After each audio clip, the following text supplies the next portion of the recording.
One man is being victimized by our own government.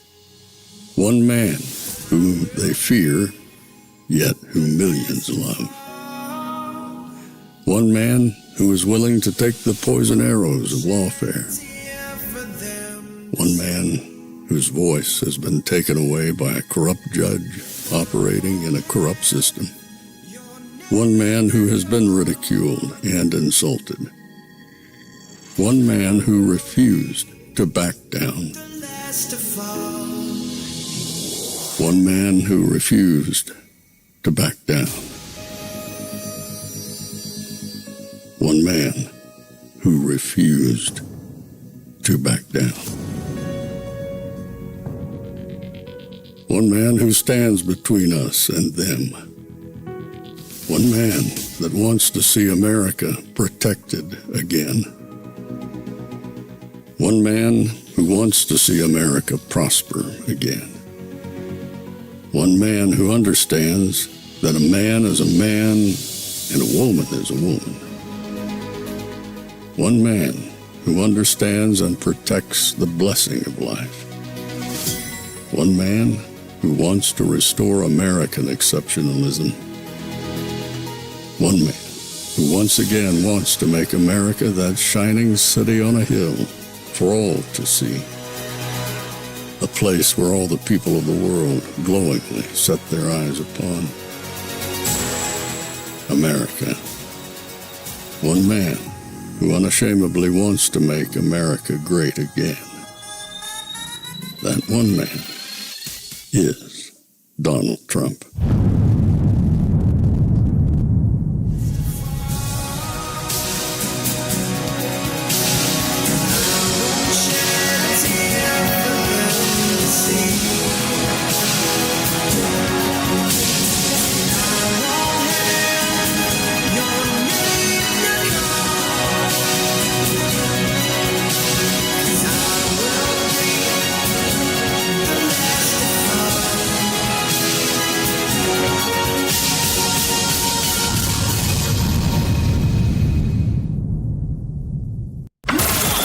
This is Fanfare with Barry Cunningham.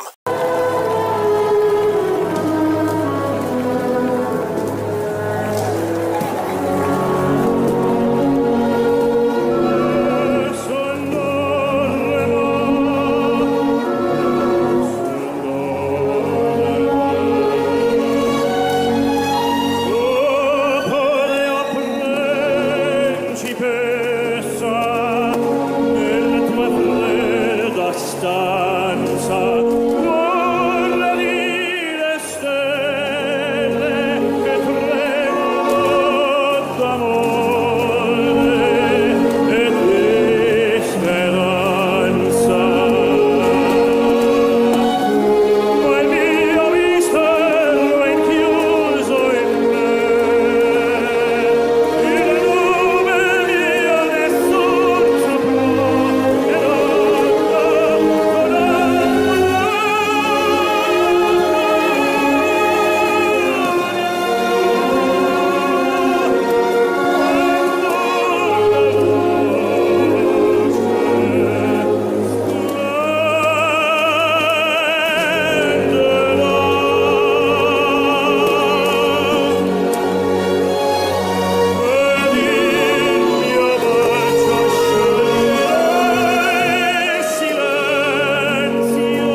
Well, we are finally there.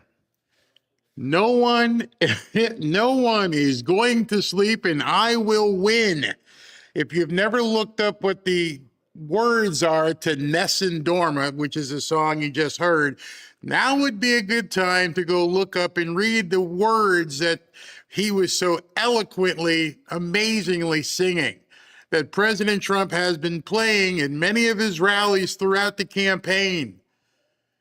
Make today, January 2nd, yes, 3rd. Make today, January 3rd, the day that you no longer follow or put up with any panicking, any fraud pollster, any of them. Let today be the day that you say, as Dan used to say, the double barrel finger salute. I don't often take so-called victory laps, as somebody asked me, Barry, you going to take a victory lap? No, I'm not taking a victory lap because I didn't win anything. The only thing I've been doing since the time I started this show was tell you, look what he just said. Look what he just said. And then I would see these panicans and had people on the show that were just, they're going to lose the midterms. And oh my God, Pam Bondi's not doing anything. And Kash Patel and blah, blah, blah, blah, blah. Where are you at today? Where are you today? You know, President Trump, which I don't have time to play it, I'll try and play it. He did a interview on Fox and Friends. He actually called in before the press conference. And when he called in, he said, I actually didn't want to do it last night. This man makes statements. The plan for this was unbelievably supposed to happen on New Year's as the clock was striking 12. As the clock was striking midnight into 2026, that's when this was supposed to happen. But the weather was bad in Venezuela, so he couldn't drop the bombs. They couldn't put up the helicopters. The planes couldn't fly. Otherwise, this would have happened on New Year's Eve, right as the ball dropped. How prophetic is that? The feed just came up, so let me just get this ready. How prophetic is that? He was going to drop it on New Year's Eve. Bet you didn't know that. I didn't until he just said it a little while ago. So I got a lot to show you. I've asked you guys if you want a refresher on the Monroe Doctrine, because I've told you about that as well, and the whole Trump corollary. Do you know I searched. Nobody in the media did any story about the Trump corollary. Nobody. This was foretold. He was going to do it. Now, you bet your ass now, every time he drops a comm, there are going to be people like, whoa. What did he just say? The guy has not hidden his agenda. The only problem has been people have not been listening, and they've been second guessing him as if they're the ones inside the Oval Office. You notice you didn't hear one leak. You didn't hear anybody talk about what may be coming. They didn't know. It was complete secrecy.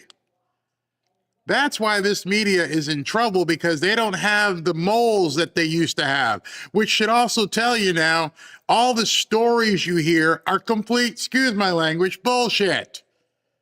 Because if they truly had people, sources, their sources would have told them he's got to go blow up and get Maduro. A message was sent clearly to the rest of the world.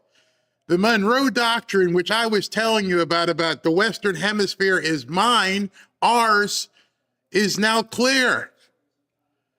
Do you find it odd that Chinese were meeting with Maduro like 4 or 5 hours before this happened, while simultaneously there was a group meeting with Trump at Mar-a-Lago?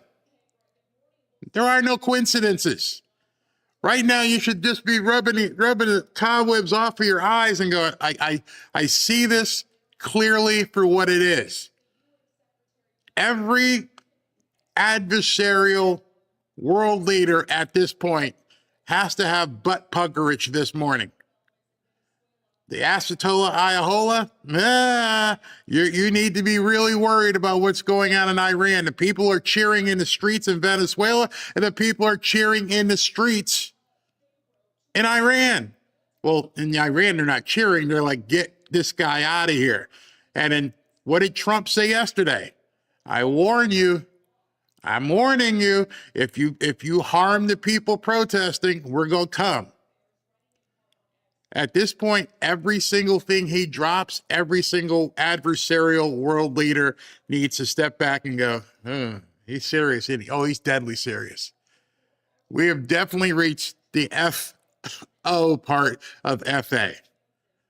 It has taken an entire year for President Trump to set the pieces on the board where he wants them to be.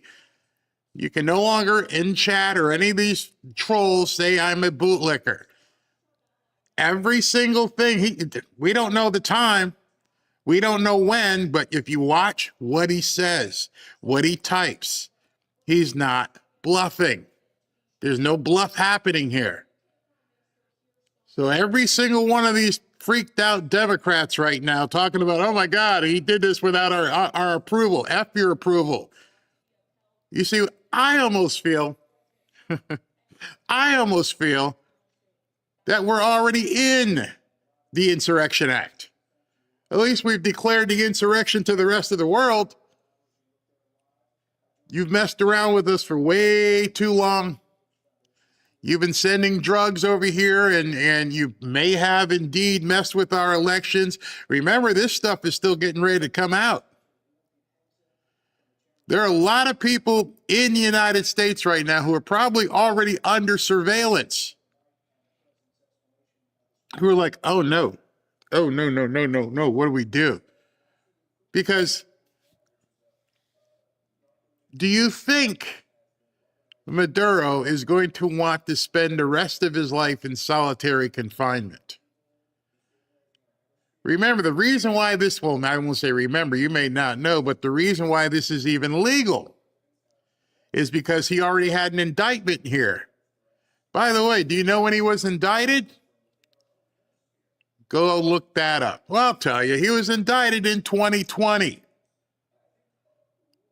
This has been planned for quite some time. The Democrats knew it. That's why they had to get him out of office as soon as possible. They couldn't have Trump doing what he did last night. So right now, the Castros, they're pooping bricks. Iran, pooping bricks. Anybody else out there, you Somalians, might want to be time for you guys to hit the highway. There is no way we are going to arrest our way out of this. You saw last night, if you haven't seen the videos, you saw last night or this morning when you woke up exactly what's coming. No one will sleep. Full on Nessun Dorma. It's going to get bad. And here's what's going to happen. And I think all the bad guys know it. And I'm sure they're not going to let an Epstein type thing happen. Maduro is going to tweet. He is going to talk. He's going to spill the beans on everything.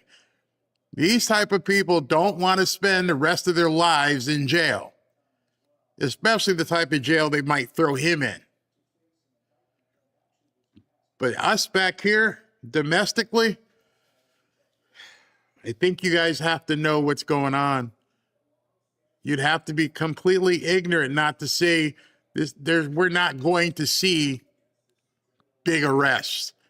I said last night, I outlined it for you. There are millions and millions of people who have been stealing and doing all kinds of things in this country. We don't have time to arrest people. We have rogue judges. We have all these different politicians. We are going to have to put the hammer down. Hammer down. And you're looking at a president who's not afraid to do that. And you're looking at a cabinet. You're looking at an administration who are stone cold legal assassins. They'll look you right in the face, and you have no idea that behind you there's somebody ready to take you out.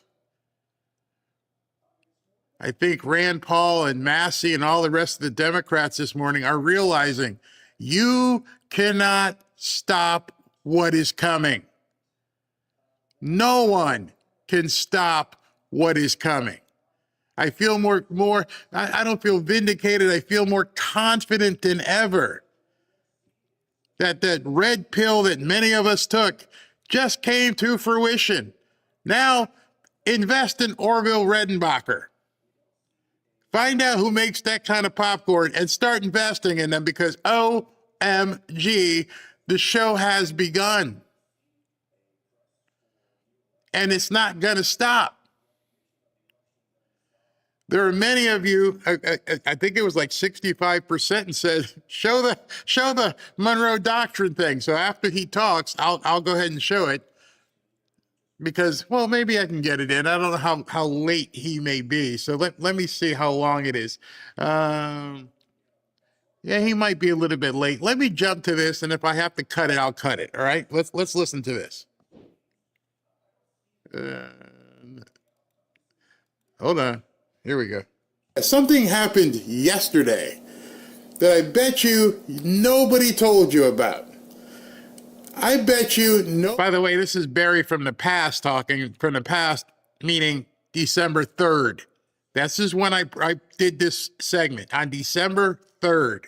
Nobody anywhere on any podcast even talked to you about this.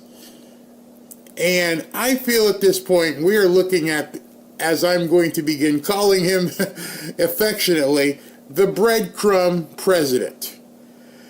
I think he lays things out there and says, go look, go find out, go see what I'm talking about.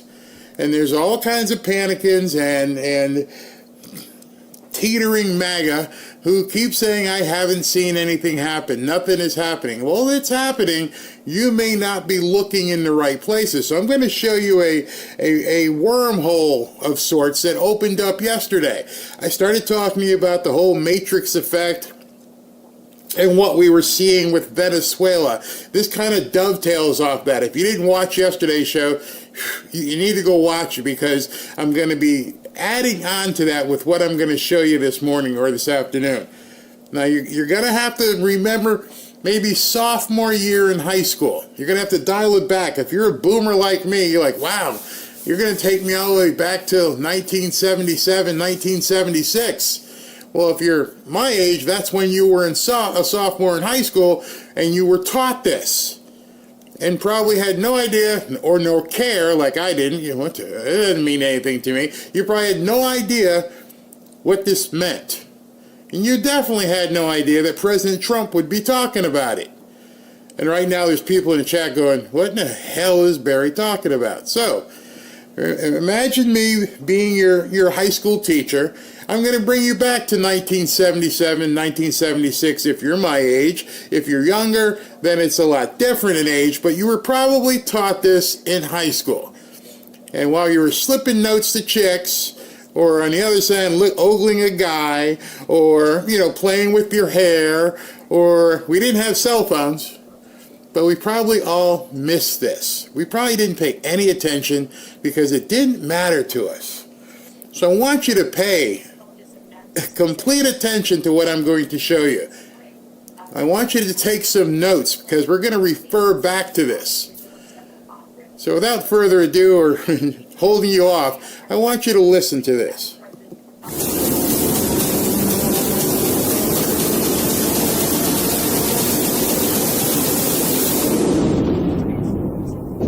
In the 1820s, European empires were still expanding.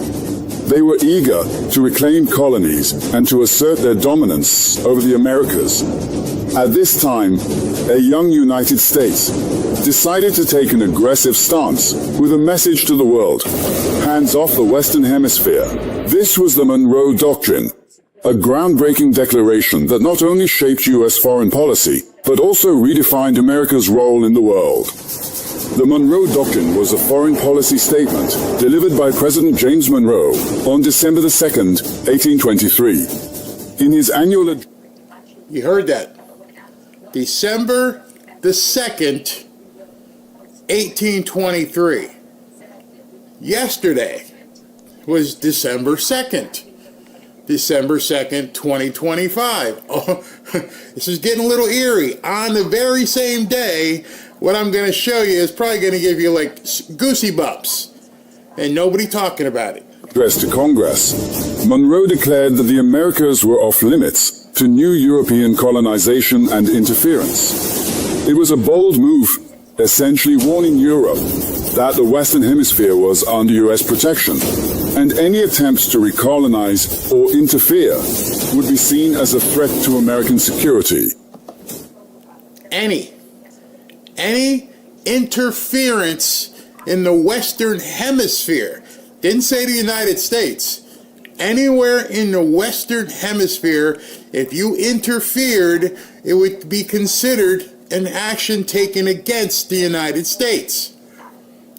So now you're starting to see something here. Wait a second. Yeah, more. But what led to this strong stance? There were several key events that inspired the Monroe Doctrine. First, many Latin American nations were gaining independence from Spain and Portugal during the early 19th century. I'm going to have to keep stopping like your high school teacher here. He just gave you a little breadcrumb there. Many Latin American nations were, ruffling feathers. Latin American. U.S., as a young nation itself, sympathized with these new republics and wanted to protect them from European recolonization. Second, the European powers, led by the Holy Alliance of Russia, Prussia, and Austria, were working to restore monarchies and prevent the spread of revolutionary ideals. There were concerns that these powers might intervene in Latin America to help Spain regain control of its lost colonies.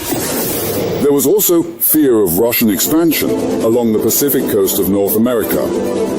Russia had already begun establishing outposts in Alaska and was moving southward, raising alarms in the U.S. What were the key points of the Monroe Doctrine?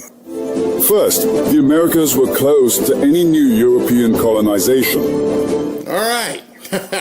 Number one in the Monroe Doctrine is you can't come over here. Interesting. No colonization. No sending your people over here. We're close to it. Goosebumps starting to pop yet? Oh, they will. They will be popping. Secondly, European nations were warned not to interfere in the internal affairs of countries in the Western Hemisphere. Notice how that was phrased. You are warned, don't FA with any country here in the Western Hemisphere. Not just America. Don't come over here with your stuff. Don't F around, or you've been warned you might have to find out. This is the Monroe Doctrine that was put out on December 2nd back in 1823. Thirdly, in exchange, the U.S. promised it would not interfere in European affairs or in existing European colonies. All right, don't mess with us. Don't start nothing, won't be nothing. That's pretty much what it said. We're neutral.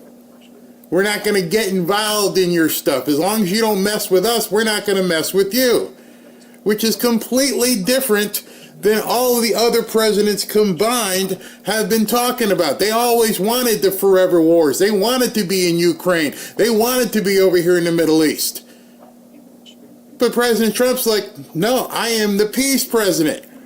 Don't F around with us, we won't F around with you. Hey, Iran, stop. If not, boom. Okay, well, now you got the message.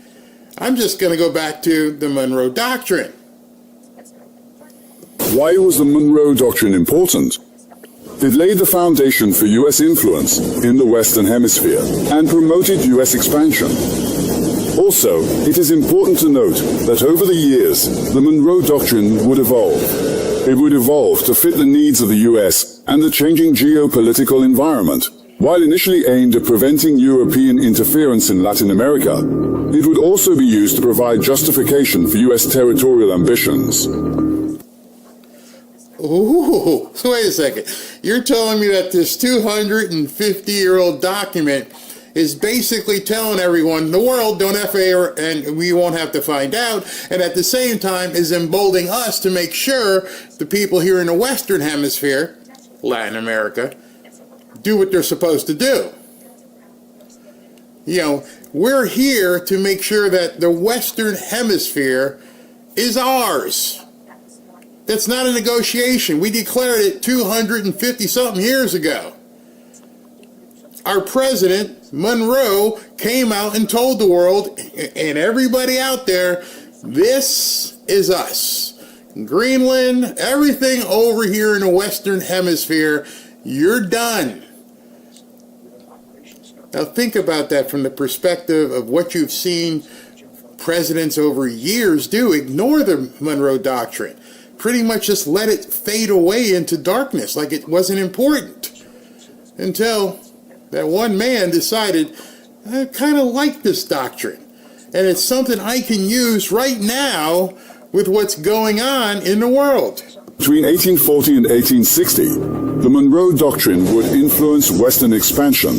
It did so by reinforcing the idea that the Western Hemisphere was under American influence and control. Two words. The Western Hemisphere is under American influence and, you have to understand that conjunction there, and control. We control the Western Hemisphere. Yeah, I slept through history back in the day when I was in high school. I would have never known this. What time's practice today, man? I don't know. I don't know what this guy's talking about. These people are all dead. And now, as an adult, looking at what's happening around the world and what's happening here, I'm realizing this stuff actually mattered. And you know that President Trump is an ardent student of history. And I bet you he has surrounded himself with other people who are voracious and looking at historical documents. What can you and what can you not do as the President of the United States? Well, one of those things is we're going to do tariffs. Because we're so rich, we had tariffs. Oh my God, he's doing tariffs. He's doing all this kind of stuff. He's doing historical precedent. I can't imagine that the Supreme Court is going to overturn this in terms of the tariff argument. But this, nobody's looking to overturn. It's been sitting right there, probably collecting dust for 250 years. Where we had so much power that we said to the world, this is ours. Talking about empirical. Talking about a country that decided, no, we're just not United States. We're not North America. This is all of our domain. And I never knew that. I never knew that we put a flag in, boom, this is us. The support of the belief in manifest destiny, the U.S. would quickly expand and swallow up large areas in the West. The Monroe Doctrine would evolve again in 1904. At first, the doctrine was more of a defensive statement, but in 1904, President Theodore Roosevelt added the Roosevelt Corollary, which gave the doctrine teeth. The corollary asserted the U.S. had the right to intervene in Latin American countries to stabilize them. I'm sorry. The Roosevelt room, I thought they were talking about Franklin Delano Roosevelt. I didn't know how much influence Teddy Roosevelt had, Theodore, with President Trump. Did you hear what they just said? Maybe I intervened too early. I want you to hear this, okay? Okay, what did Teddy Roosevelt do differently than the presidents who preceded him? Larry asserted the U.S. had the right to intervene in Latin American countries to stabilize them. He created the Roosevelt Corollary. That's an important word. Remember that word as we go forward. Write it down and say, what the hell is Barry talking about? The Roosevelt Corollary. He added something to the Monroe Doctrine way back.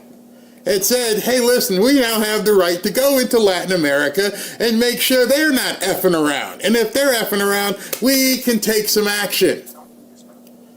Not my words. Not Barry making stuff up. This is actually our history.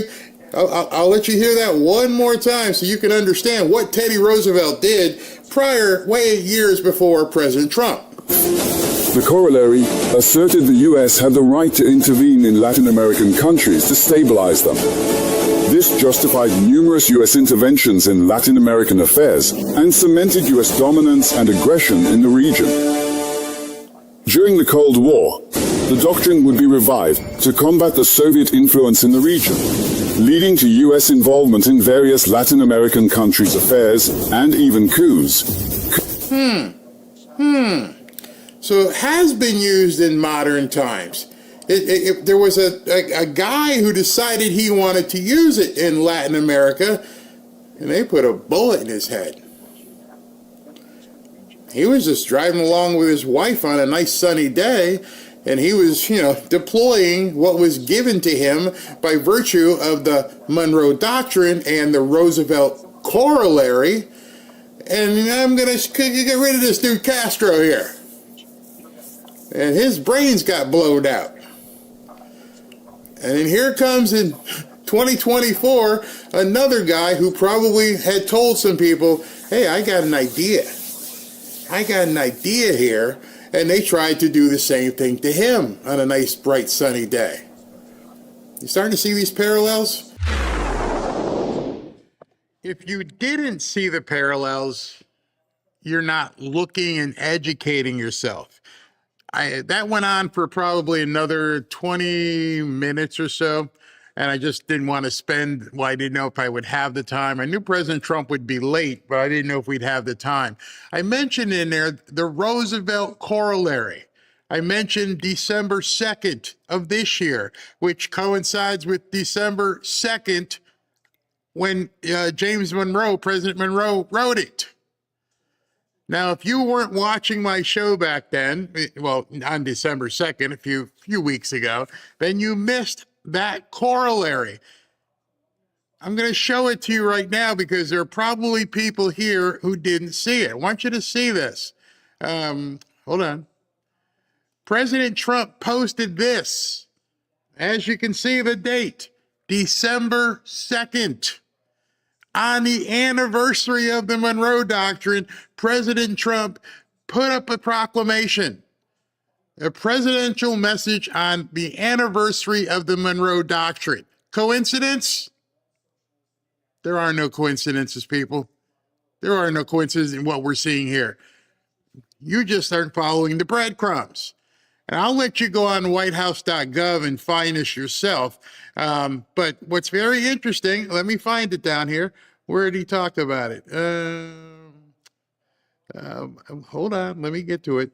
But in here, there it is, right there. On December 2nd, 1823, the doctrine of American sovereignty was immortalized in prose when President James Monroe declared before the nation a simple truth that is echoed throughout the ages. The United States will never waver in defense of our homeland, our interest, or the well-being of our citizens. And here's where it gets good.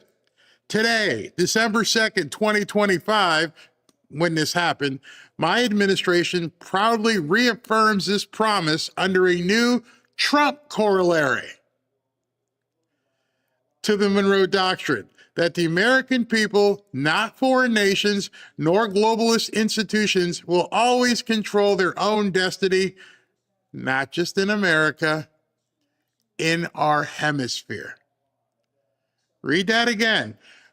The video I just showed you was talking about the Monroe Doctrine and the Roosevelt Corollary, and Trump on December 2nd, in the anniversary of when Monroe did it, said, now we also have the Trump Corollary.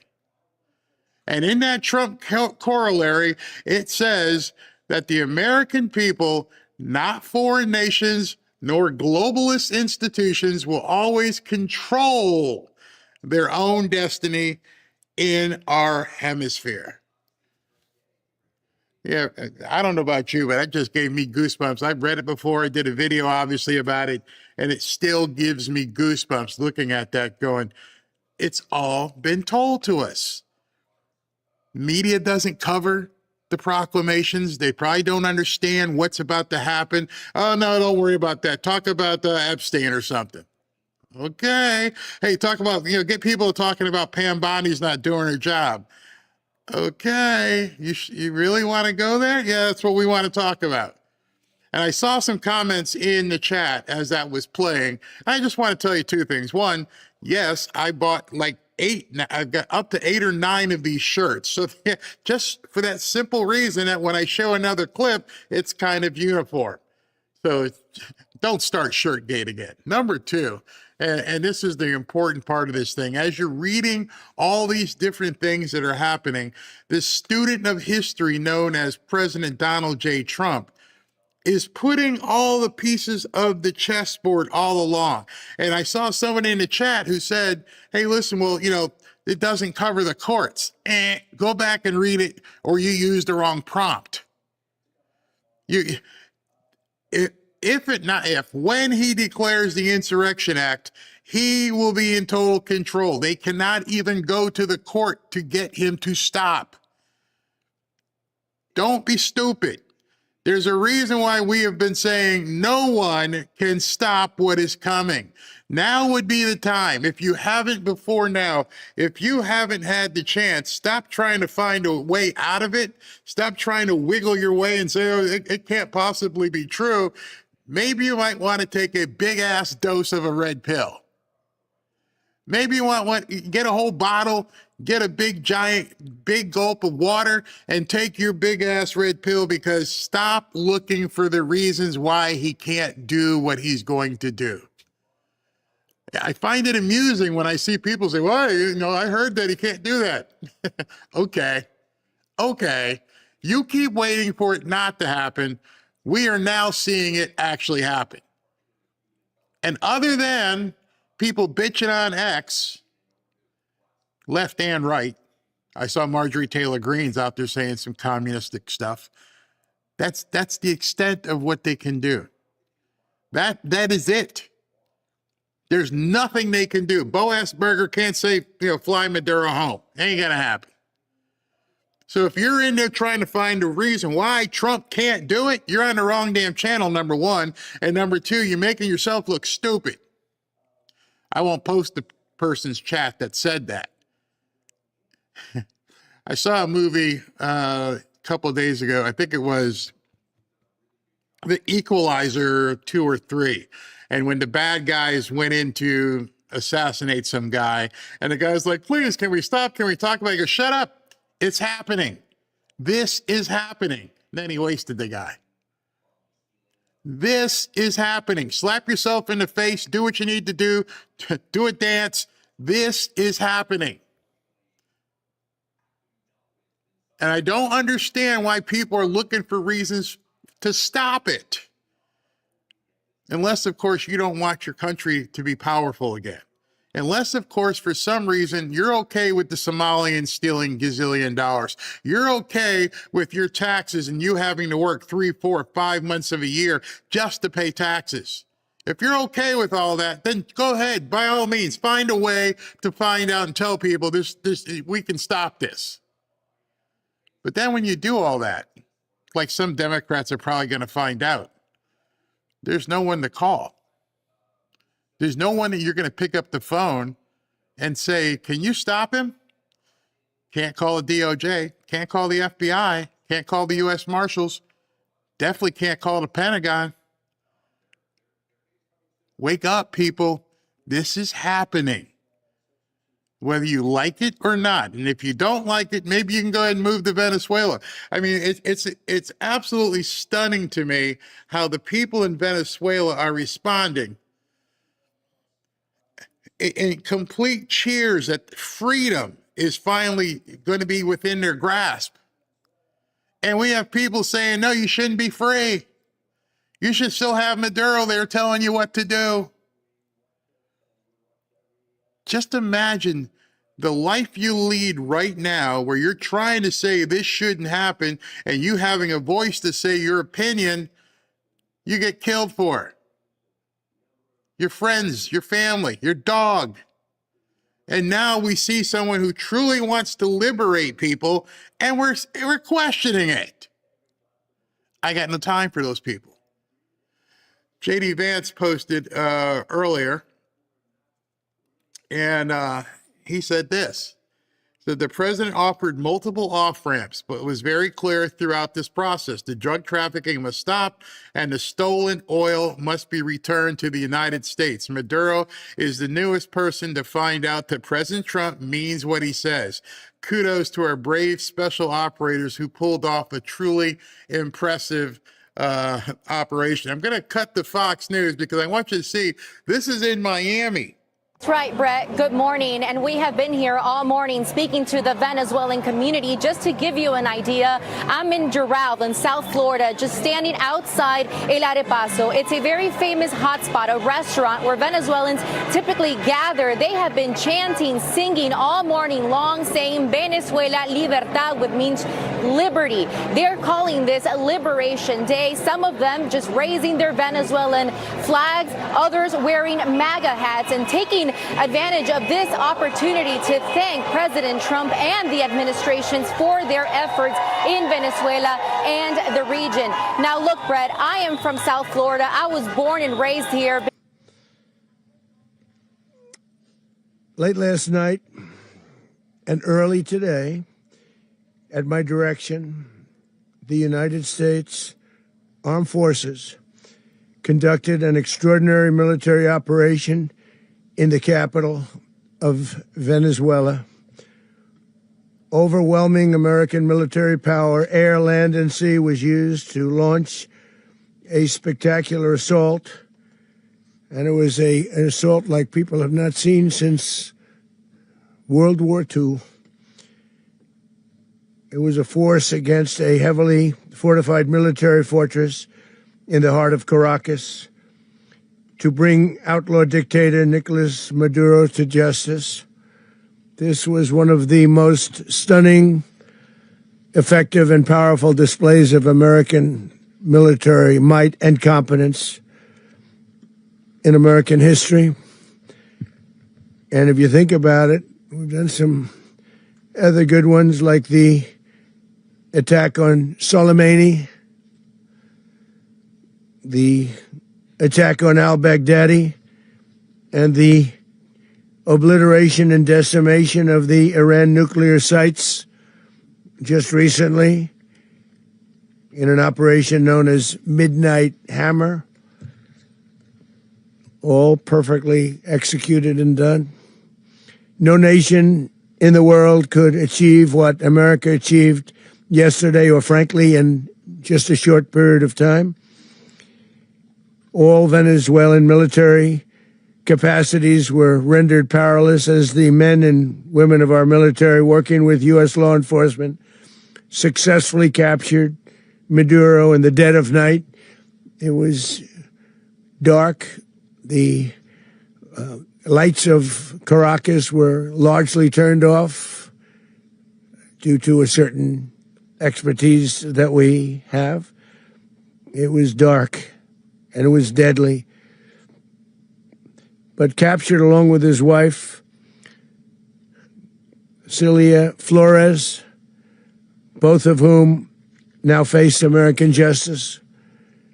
Maduro and Flores have been indicted in the Southern District of New York, it's Jay Clayton, for their campaign of deadly narco-terrorism against the United States and its citizens.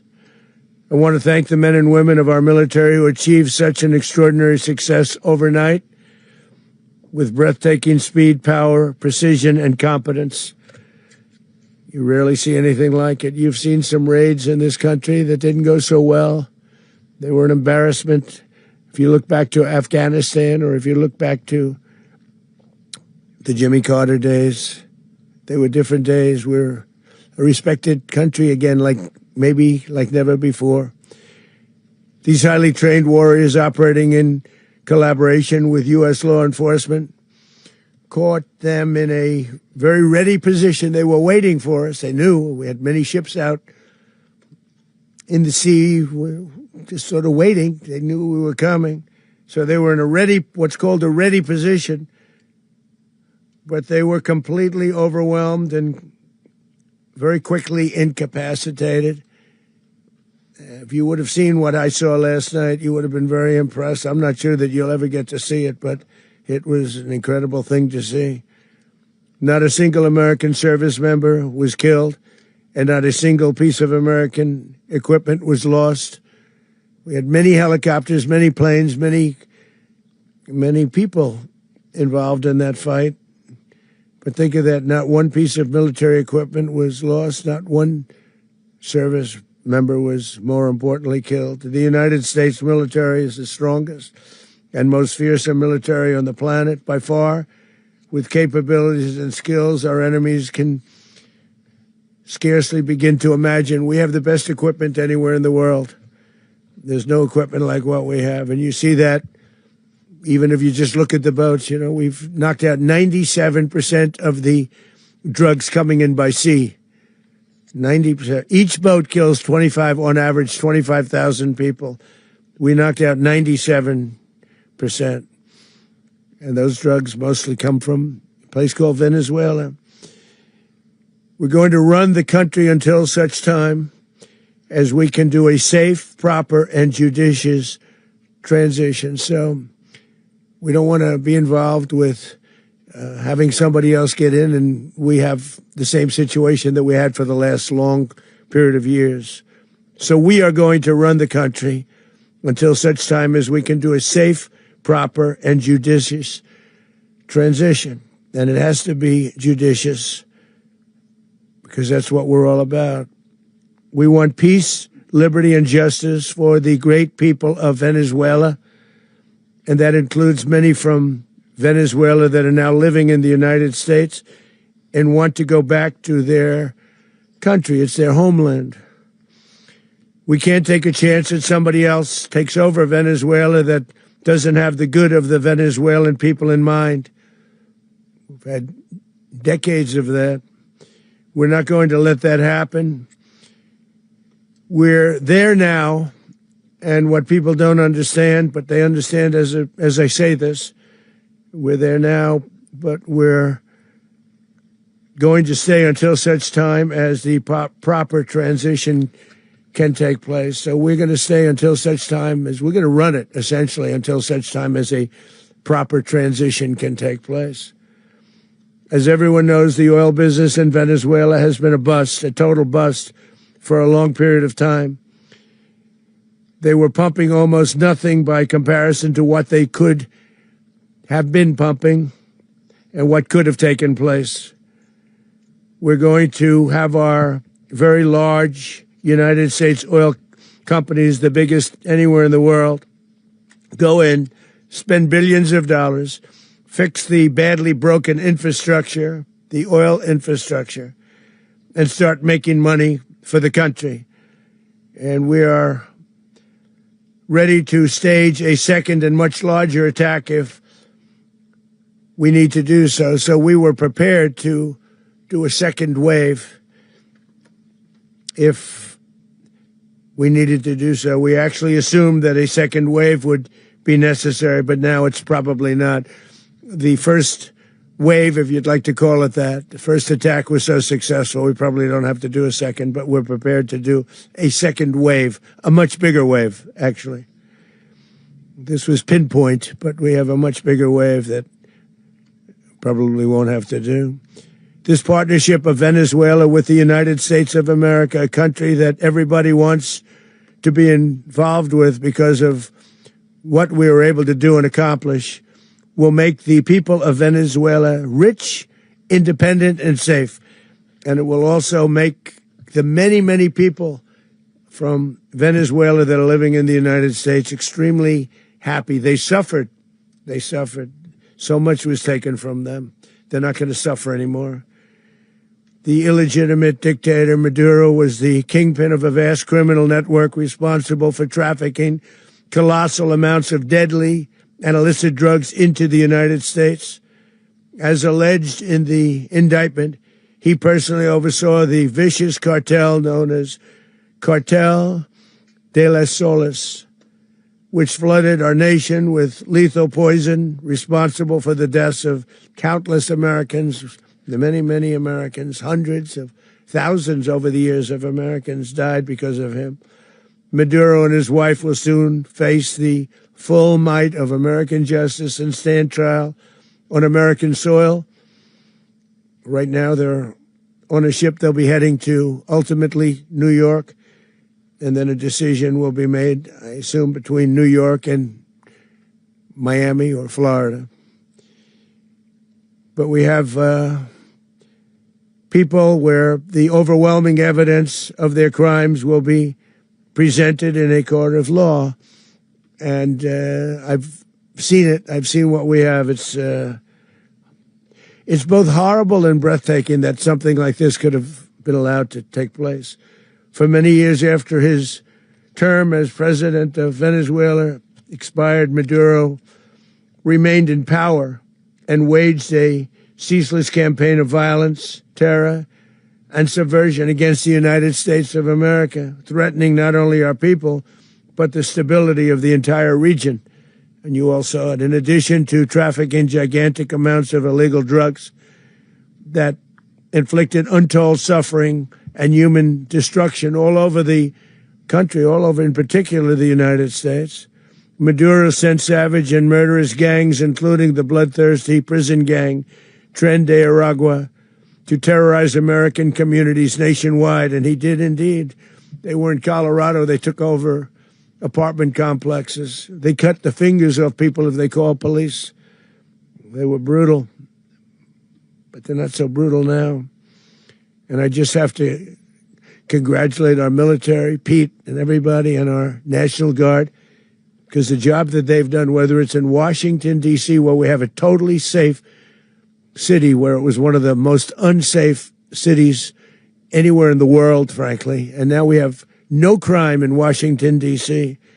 We haven't had a killing. We had the terrorist attack a few weeks ago, a little bit of a different kind of a threat, but we haven't had a killing in a long period of time, 6-7 months. We used to have on average two a week in Washington, our capital. We don't have that anymore.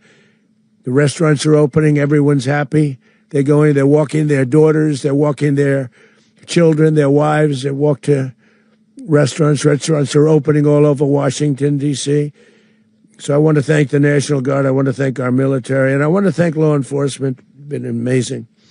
And they should do it with more cities. We're doing it, as you know, and we're doing it in Memphis, Tennessee right now, and crime is down. We've just sort of started a few weeks ago, but crime is down now 77%.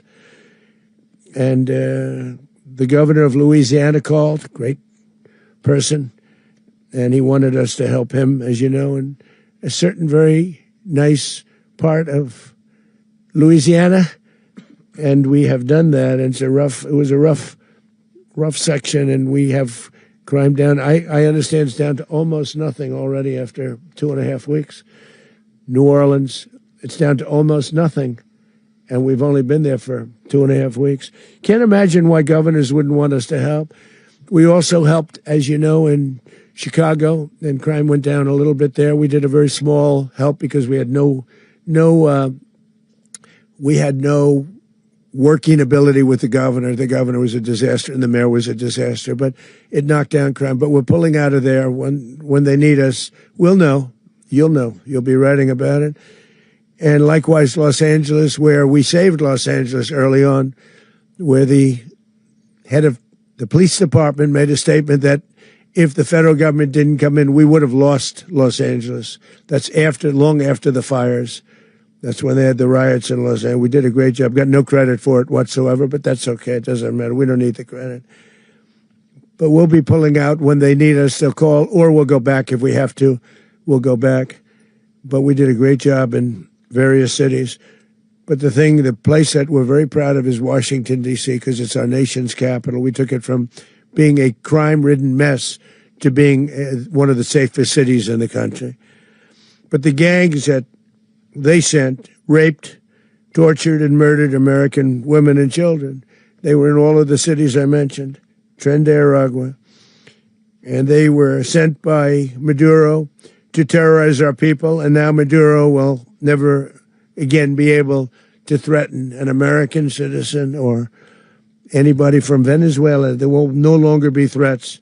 For years, I've highlighted the stories of those innocent Americans whose lives were so heartlessly robbed by this Venezuelan terrorist organization. Really one of the worst. One of the worst. They say the worst. Americans like 12-year-old Jocelyn Nungari from Houston. Beautiful Jocelyn Nungari. What happened to her? They, as you know, they kidnapped, assaulted, and murdered by Tren de Aragua animals. They murdered Jocelyn and left her dead under the bridge. There was a bridge that will never be the same to so many people after seeing what happened. As I've said many times, the Maduro regime emptied out their prisons, sent their worst and most violent monsters into the United States to steal American lives. And they came from mental institutions and insane asylums. They came from prisons and jails. The reason I say both, they sound similar. Actually, prisons, a little bit more hostile, a little bit tougher. A mental institution isn't as tough as an insane asylum, but we got them both. They sent from their mental institutions. They sent from their jails, prisons. They were drug dealers. They were drug kingpins. They sent everybody bad into the United States, but no longer. And we have now a border where nobody gets through. In addition, Venezuela unilaterally seized and stole American oil, American assets, and American platforms, costing us billions and billions of dollars. They did this a while ago, but we never had a president that did anything about it. They took all of our property. It was our property. We built it. And we never had a president that decided to do anything about it. Instead, they fought wars that were 10,000 miles away. We built Venezuela oil industry with American talent, drive, and skill, and the socialist regime stole it from us during those previous administrations, and they stole it through force. This constituted one of the largest thefts of American property in the history of our country. Considered the largest theft of property in the history of our country. Massive oil infrastructure was taken like we were babies, and we didn't do anything about it. I would have done something about it. America will never allow foreign powers to rob our people or drive us back into and out of our own hemisphere. That's what they did. Furthermore, under the now deposed dictator Maduro, Venezuela was increasingly hosting foreign adversaries in our region and acquiring menacing offensive weapons that could threaten U.S. interests and lives. And they used those weapons last night. Potentially in league with the cartels operating along our border. All of these actions were in gross violation of the core principles of American foreign policy, dating back more than 2 centuries. And not anymore. All the way back, it dated to the Monroe Doctrines. And the Monroe Doctrine is a big deal. But we've gross violation of the core principles of American foreign policy, dating back more than 2 centuries. And it's Monroe Doctrine. We sort of forgot about it. It was very important, but we forgot about it. We don't forget about it anymore. Under our new national security strategy, American dominance in the Western Hemisphere will never be questioned again. Won't happen. So just in concluding, for decades, other administrations have neglected or even contributed to these growing security threats in the Western Hemisphere. Under the Trump administration, we are reasserting American power in a very powerful way in our home region. And our home region is very different than it was just a short while ago. The future will be, and we did this in my first term. We had great dominance in my first term, and we have far greater dominance right now. Everyone's coming back to us. The future will be determined by the ability to protect commerce and territory and resources that are core to national security. These are core to our national security. Just like tariffs they've made our country rich, and they've made our national security stronger than ever before. But these are the iron laws that have always determined global power. And we're going to keep it that way. We will secure our borders. We will stop the terrorists. We will crash the cartels, and we will defend our citizens against all threats, foreign and domestic. Other presidents may have lacked the courage or whatever to defend America, but I will never allow terrorists and criminals to operate with impunity against the United States. This extremely successful operation should serve as warning to anyone who would threaten American sovereignty or endanger American lives. Very importantly, the embargo on all Venezuelan oil remains in full effect. The American Armada remains poised in position, and the United States retains all military options until United States demands have been fully met and fully satisfied. All political and military figures in Venezuela should understand what happened to Maduro can happen to them, and it will happen to them if they aren't just fair, even to their people. The dictator and terrorist, Maduro, is finally gone, and Venezuela people are free. They're free again.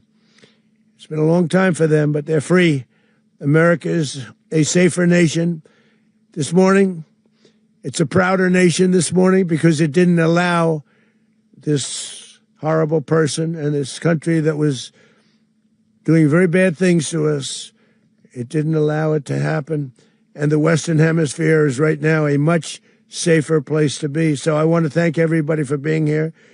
I want to thank General Raisin Kane. He's a fantastic man. I've worked with a lot of generals. I worked with some I didn't like. I worked with some I didn't respect. I worked with some that just weren't good.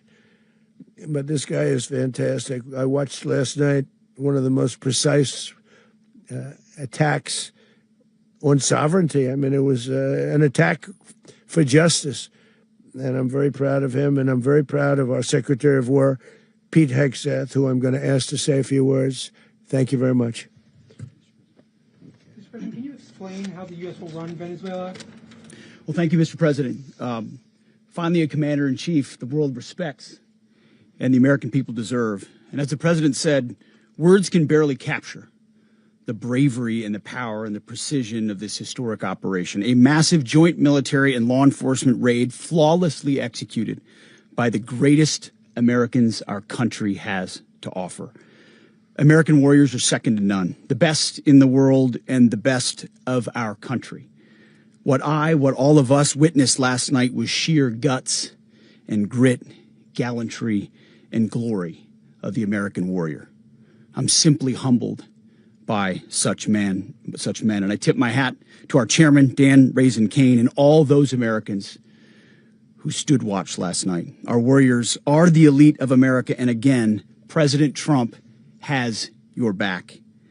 No other country on planet Earth, and it's not even close, could pull this kind of operation off. And no other president has ever shown this kind of leadership, courage, and resolve. The most powerful combination the world has ever seen. As the president said, our adversaries remain on notice. America can project our will anywhere, anytime. The coordination, the stealth, the lethality, the precision, the very long arm of American justice, all on full display in the middle of the night. Nicolas Maduro had his chance, just like Iran had their chance, until they didn't and until he didn't. He effed around, and he found out. President Trump is deadly serious about stopping the flow of gangs and violence to our country. Deadly serious about stopping the flow of drugs and poison to our people. Deadly serious about getting back the oil that was stolen from us. And deadly serious about reestablishing American deterrence and dominance in the Western Hemisphere. This is about the safety, security, freedom, and prosperity of the American people. This is America first. This is peace through strength. and the United States War Department is proud to help deliver it. Welcome to 2026, and under President Trump, America is back. I'd like to welcome now our chairman, Chairman Raising Cane, to give a few more details about the operation. Mr. Chairman. Thank you, Mr. Secretary. Thank you, Mr. President, and good morning. Last night, on the order of the President of the United States and in support of a request from the Department of Justice, as the President said, the United States military conducted an apprehension mission in Caracas, Venezuela, to bring to justice two indicted persons, Nicolas and Cecilia Maduro. This operation, known as Operation Absolute Resolve, was discreet, precise, and conducted during the darkest hours of January 2nd and was the culmination of months of planning and rehearsal, an operation that, frankly, only the United States military could undertake. What I'd like to do this morning is talk to you through some of the preparation and the details without compromising any of our tactics, techniques, and procedures. There is always a chance that we'll be tasked to do this type of mission again. Our interagency work began months ago and built on decades of experience of integrating complex air, ground, space, and maritime operations. While the past 2 decades have honed the skills of our special operations forces, this particular mission required every component of our joint force, with soldiers, sailors, airmen, Marines, and Guardians working in unison with our intelligence agency partners and law enforcement teammates in an unprecedented operation. We leveraged our unmatched intelligence capabilities and our years of experience in hunting terrorists, and we could not have done this mission without the incredible work by various intelligence agencies, including the CIA, NSA, and NGA. We watched, we waited, we prepared, we remained patient and professional. This mission was meticulously planned, drawing lessons from decades of missions over the last many years, many missions over these last many years. This was an audacious operation that only the United States could do. It required the utmost of precision and integration within our joint force. And the word integration does not explain the sheer complexity of such a mission. An extraction so precise it involved more than 150 aircraft launching across the Western Hemisphere in close coordination, all coming together in time and place to layer effects for a single purpose: to get an interdiction force into downtown Caracas while maintaining the element of tactical surprise. Failure of one component of this well-oiled machine would have endangered the entire mission, and failure is never an option for America's joint force. Those in the air over Caracas last night were willing to give their lives for those on the ground and in the helicopters. Let me talk a little bit about the preparation. After months of work by our intelligence teammates to find Maduro and understand how he moved, where he lived, where he traveled, what he ate, what he wore, what were his pets. In early December, our force was set pending a series of aligned events. Key was choosing the right day to minimize the potential for civilian harm and maximize the element of surprise and minimize the harm to the indicted personnel so, as the President said, they could be brought to justice. And as the President said earlier today, weather in Venezuela is always a factor this time of the year. And over the weeks through Christmas and New Year's, the men and women of the United States military sat ready, patiently waiting for the right triggers to be met and the President to order us into action. Last night, the weather broke just enough, clearing a path that only the most skilled aviators in the world could maneuver through. Ocean, mountain, low cloud ceilings. But when tasked with a mission, this organization does not quit.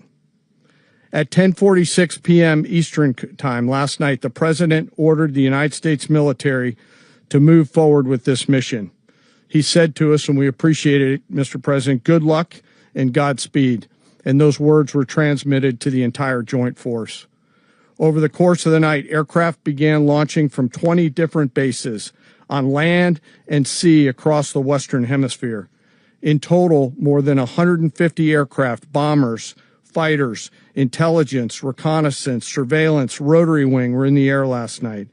Thousands and thousands of hours of experience were airborne. Our youngest crew member was 20, and our oldest crew member was 49, and there's simply no match for American military might. As the night began, the helicopters took off with the extraction force, which included law enforcement officers, and began their flight into Venezuela at 100 feet above the water. As they approached Venezuelan shores, the United States began layering different effects provided by Spacecom, Cybercom, and other members of the interagency to create a pathway. Overhead, those forces were protected by aircraft from the United States Marines, the United States Navy, the United States Air Force, and the Air National Guard. The force included F-22s, F-35s, F-18s, EA-18s, E-2s, B-1 bombers, and other support aircraft, as well as numerous remotely piloted drones.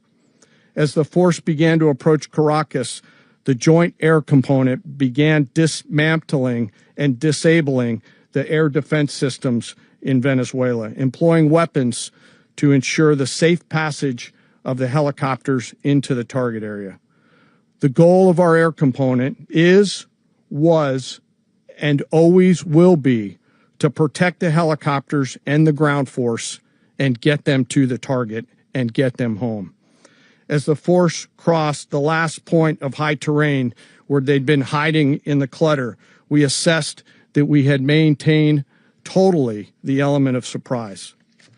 As the helicopter force ingressed towards the objective at low level, we arrived at Maduro's compound at 1:01 a.m. Eastern Standard Time, or 2:01 a.m. Caracas local time, and the apprehension force descended into Maduro's compound and moved with speed, precision, and discipline towards their objective and isolated the area to ensure the safety and security of the ground force while apprehending the indicted persons. On arrival into the target area, the helicopters came under fire, and they replied with that fire with overwhelming force in self-defense. One of our aircraft was hit but remained flyable, and as the President said earlier today, all of our aircraft came home, and that aircraft remained flyable during the rest of the mission. As the operation unfolded at the compound, our air and ground intelligence teams provided real-time updates to the ground force, ensuring those forces could safely navigate the complex environment without unnecessary risk. The force remained protected by overhead tactical aviation. Maduro and his wife, both indicted, gave up and were taken into custody by the Department of Justice, assisted by our incredible U.S. military with professionalism and precision, with no loss of U.S. life. After securing the indicted persons, the force began to prep for departure. Helicopters were called in to exfiltrate the extraction force, while fighter aircraft and remotely piloted aircraft provided overhead coverage and suppressive fire. There were multiple self-defense engagements as the force began to withdraw out of Venezuela. The force successfully exfiltrated and returned to their afloat launch bases, and the force was over the water at 3:29 a.m. Eastern Standard Time with indicted persons on board. And both Maduro and his wife were embarked aboard the USS Iwo Jima. In closing, what we've witnessed today is a powerful demonstration of America's joint force. We think, we develop, we train, we rehearse, we debrief, we rehearse again and again, not to get it right, but to ensure that we cannot get it wrong. Our jobs are to integrate combat power so when the order comes, we can deliver overwhelming force at the time and the place of our choosing against any foe anywhere in the world. I am immensely proud today of our joint force and filled with gratitude to represent them here today. There is simply no mission too difficult for these incredible professionals and the families that stand by them and support them. As we stand here this morning, our forces remain in the region at a high state of readiness, prepared to project power, defend themselves, and our interests in the region. This operation is a testament to the dedication and unwavering commitment to justice and our resolve to hold accountable those who threaten peace and stability. In closing, I want to express my heartfelt gratitude to the brave men and women who executed this mission. Their courage and tireless commitment to our nation are what makes us strong. Thank you, Mr. Secretary, and thank you, Mr. President. Well, I don't have much to add to what you've heard now, other than the following points. Nicolas Maduro was indicted in 2020 in the United States. He is not the legitimate president of Venezuela. That's not just us saying it. The first Trump administration, the Biden administration, the second Trump administration, none of those three recognized him. He's not recognized by the European Union and multiple countries around the world. He is a fugitive of American justice with a $50 million reward, which I guess we saved $50 million. And make sure. Yeah, exactly. But don't let anybody claim it. Nobody deserves it but us. But I want to be clear about one thing. Nicolas Maduro had multiple opportunities to avoid this. He was provided multiple very, very, very generous offers and chose instead to act like a wild man, chose instead to play around. And the result is what we saw tonight. The other message here is the following. You have a guy, like many people around the world, they like to play games. You have a guy who decides he's going to invite Iran into his country, is going to, do the confiscation of American oil companies, is going to flood our country with gang members, is going to take Americans prisoner and try to hold them for hostage and trade them like he was able to do with the Biden administration. Basically likes to play games all this time and thinks nothing's going to happen. And I hope what people now understand is that we have a president. The 47th president of the United States is not a game player. When he tells you that he's going to do something, when tells you he's going to address a problem, he means it. He actions it. I can tell you, I've watched this process now for 14, 15 years, been around it. Everybody talks. I'm going to do this. I'm going to do that. When I get there, we're going to do this. We're going to take. This is a president of action. Like, I don't understand yet how they haven't figured this out. And now, if you don't know, now you know. Because this is the way it's going to play out. And I think people need to understand that this is not a president that just talks and does letters and press conferences. And, if he says he's serious about something, he means it. And this is something that was a direct threat to the national interest of the United States, and the president addressed it. There's a president of peace, by the way. I told you what I just said earlier. This guy had multiple opportunities to find his way somewhere else and figure out another. He could have been living somewhere else right now very happy, but instead he wanted to play big boy. And so now, he's got other sets of problems on his hands. And but I think the message here should be for the world. Look, the president doesn't go out looking for people to pick fights with. He's not generally wants to get along with everybody. We'll talk and meet with anybody, but don't play games. Don't play games with this president's in office, because it's not going to turn out well. And so I hope that, I guess that lesson was learned last night, and we hope it'll be instructive moving forward. Is that a message for Cuba? Mr. President. Mr. President. Mr. President. Mr. President. Running the country. Mr. President. Mr. President. Mr. President. You said that the U.S. is going to run Venezuela. So who's in power right now? Well, we're going to be running it with a group, and we're going to make sure it's run properly. We're going to rebuild the oil infrastructure, which will cost billions of dollars. It'll be paid for by the oil companies directly. They will be reimbursed for what they're doing, but that's going to be paid. And we're going to get the oil flowing the way it should be. As you know, it was just a minor flow. It was actually a minor flow for what they have. But we're going to run it properly, and we're going to make sure the people of Venezuela are taken care of. We're going to make sure the people that were forced out of Venezuela by this thug are also taken care of. Mr. President, does the U.S. running the country mean that U.S. troops will be on the ground? How will that work? Well, they always say boots on the ground. So we're not afraid of boots on the ground if we have to have. We had boots on the ground last night at a very high level, actually. We're not afraid of it. We don't mind saying it. But we're going to make sure that that country is run properly. We're not doing this in vain. This is a very dangerous attack. This is an attack that could have gone very, very badly. We could have lost a lot of people last night. We could have lost a lot of dignity. We could have lost a lot of equipment. The equipment is less important, but we could have lost a lot. And we're going to make sure that this is proper. We're there now. We're ready to go again if we have to. We're going to run the country right. It's going to be run very judiciously, very fairly. It's going to make a lot of money. We're going to give money to the people. We're going to reimburse people that were taken advantage of. We're going to take care of everybody. It's very important. We couldn't let them get away with it. You know, they stole our oil. We built that whole industry there, and they just took it over like we were nothing. And we had a president that decided not to do anything about it. So we did something about it. We're late, but we did something about it. Yeah, please. Can you explain the exact mechanism by which you're going to run the country? Are you going to designate a U.S. official to coordinate? Yes, it's all being done right now. We're designating people. We're talking to people. We're designating various people, and we're going to let you know who those people are. That would run Venezuela. Well, it's largely going to be, for a period of time, the people that are standing right behind me. We're going to be running it. We're going to be bringing it back. It's a dead, I talk about a dead country. A year and a half ago, we were a dead country. Now we're the hottest country anywhere in the world. We're a country doing better than any country anywhere in the world. And it required leadership. Venezuela has a lot of bad people in there, a lot of bad people that shouldn't be leading. We're not going to take a chance that one of those people take over for Maduro. So you can look at, and others, we have fantastic people, including people in the military. So we're going to have a group of people running it until such time as it can be put back on track, make a lot of money for the people, and give people a great way of life, and also reimbursement for people in our country that were forced out of Venezuela. Rubio would be...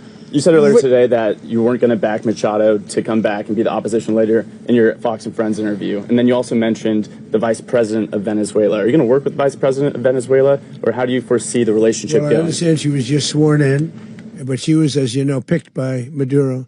So Marco's working on that directly. He just had a conversation with her, and she's essentially willing to do what we think is necessary to make Venezuela great again. Very simple. Mr. President, Colombian President Gustavo Petro, a couple weeks ago, you said he's got to watch his ass. And today he said he's not concerned about anything happening to him in the aftermath of this operation. So just what your message is about that. He has cocaine mills. He has factories where he makes cocaine. And, yeah, I think I stick by my first statement. He's making cocaine. They're sending it into the United States. So he does have to watch his ass. Mr. President, did you notify any members of Congress in advance? Marco, do you want to talk about that? Because you were involved in it. Sure. We call members of Congress immediately after. This was not the kind of mission that you can do congressional notification on. It was a trigger-based mission in which conditions had to be met night after night. We watched and monitored that for a number of days. So it's just simply not the kind of mission you can call people and say, hey, we may do this at some point in the next 15 days. But it's largely a law enforcement function. Remember, at the end of the day, at its core, this was an arrest of 2 indicted fugitives of American justice, and the Department of War supported the Department of Justice in that job. Now, there are broader policy implications here, but it's just not the kind of mission that you can pre-notify because it endangers the mission. Plus, if I could add one thing to that, Congress has a tendency to leak. This would not be good. If they leaked, General, I think it would have been maybe a very different result. But I have to say, they knew we were coming at some point, We had a lot of ships out there. They sort of knew we were coming. We went there. But Congress will leak, and we don't want leakers. Mr. President, you were one of the only people to watch this all play out live. What was Maduro doing when the U.S. forces entered what I assume would be his home? And also, was there any point where the U.S. was considering if Maduro pushed back or resisted killing Maduro? It could have happened. It could have happened. He was trying to get into a safe place. You know what a safe place is, all steel. And he wasn't able to make it to the door because our guys were so fast. They went through the opposition so fast. And there was a lot of opposition. People were wondering, do we get them by surprise? Sort of surprised, but they were waiting for something. It was a lot of opposition. There was a lot of gunfire. You saw some of it today. But he was trying to get to a safe place, which wasn't safe because we would have had the door blown up in about 47 seconds, they say on average, regardless of how thick the steel was. It was a very thick door. It was a very heavy door, but he was unable to get to that door. He made it to the door. He was unable to close it. Go ahead, finish. Where is Maduro going to be in the time being right now? Do you know his exact Well, whereabouts? eventually, ultimately, in the near future, he's going to be brought to New York. And where is he going to be held? Where is he going to be held in New York? Do you know? That's going to be up to the officials that do these things. Mr. President, the U.S. has something of a mixed track record of ousting dictators without necessarily a plan for what comes afterwards. Not with Did me, that weigh on your decision? Well, that's why we had different presidents, but with me, that's not true. With me, we've had a perfect track record of winning. We win a lot, and we win. If you look at Soleimani, you look at al-Baghdadi, you look at the Midnight Hammer. Midnight Hammer was incredible. Right now, you wouldn't have peace in the Middle East. We have essentially peace in the Middle East because of that. If we weren't successful with Midnight Hammer, you wouldn't have peace in the Middle East. So, with me, you've had a lot of victory. You've had only victories. You've had no losses. Yeah. President, can you? How long do you expect the U.S. to run Venezuela, and how soon do you want Venezuelan people to hold elections? So I'd like to do it quickly, but it takes a period of time. We're rebuilding. We have to rebuild their whole infrastructure. The infrastructure is rotted. It's actually very dangerous. It's blow up territory. Oil is very dangerous. It's a very dangerous thing to take out of the ground. Can kill a lot of people. It has killed a lot of people doing just that. The infrastructure is old. It's rotted.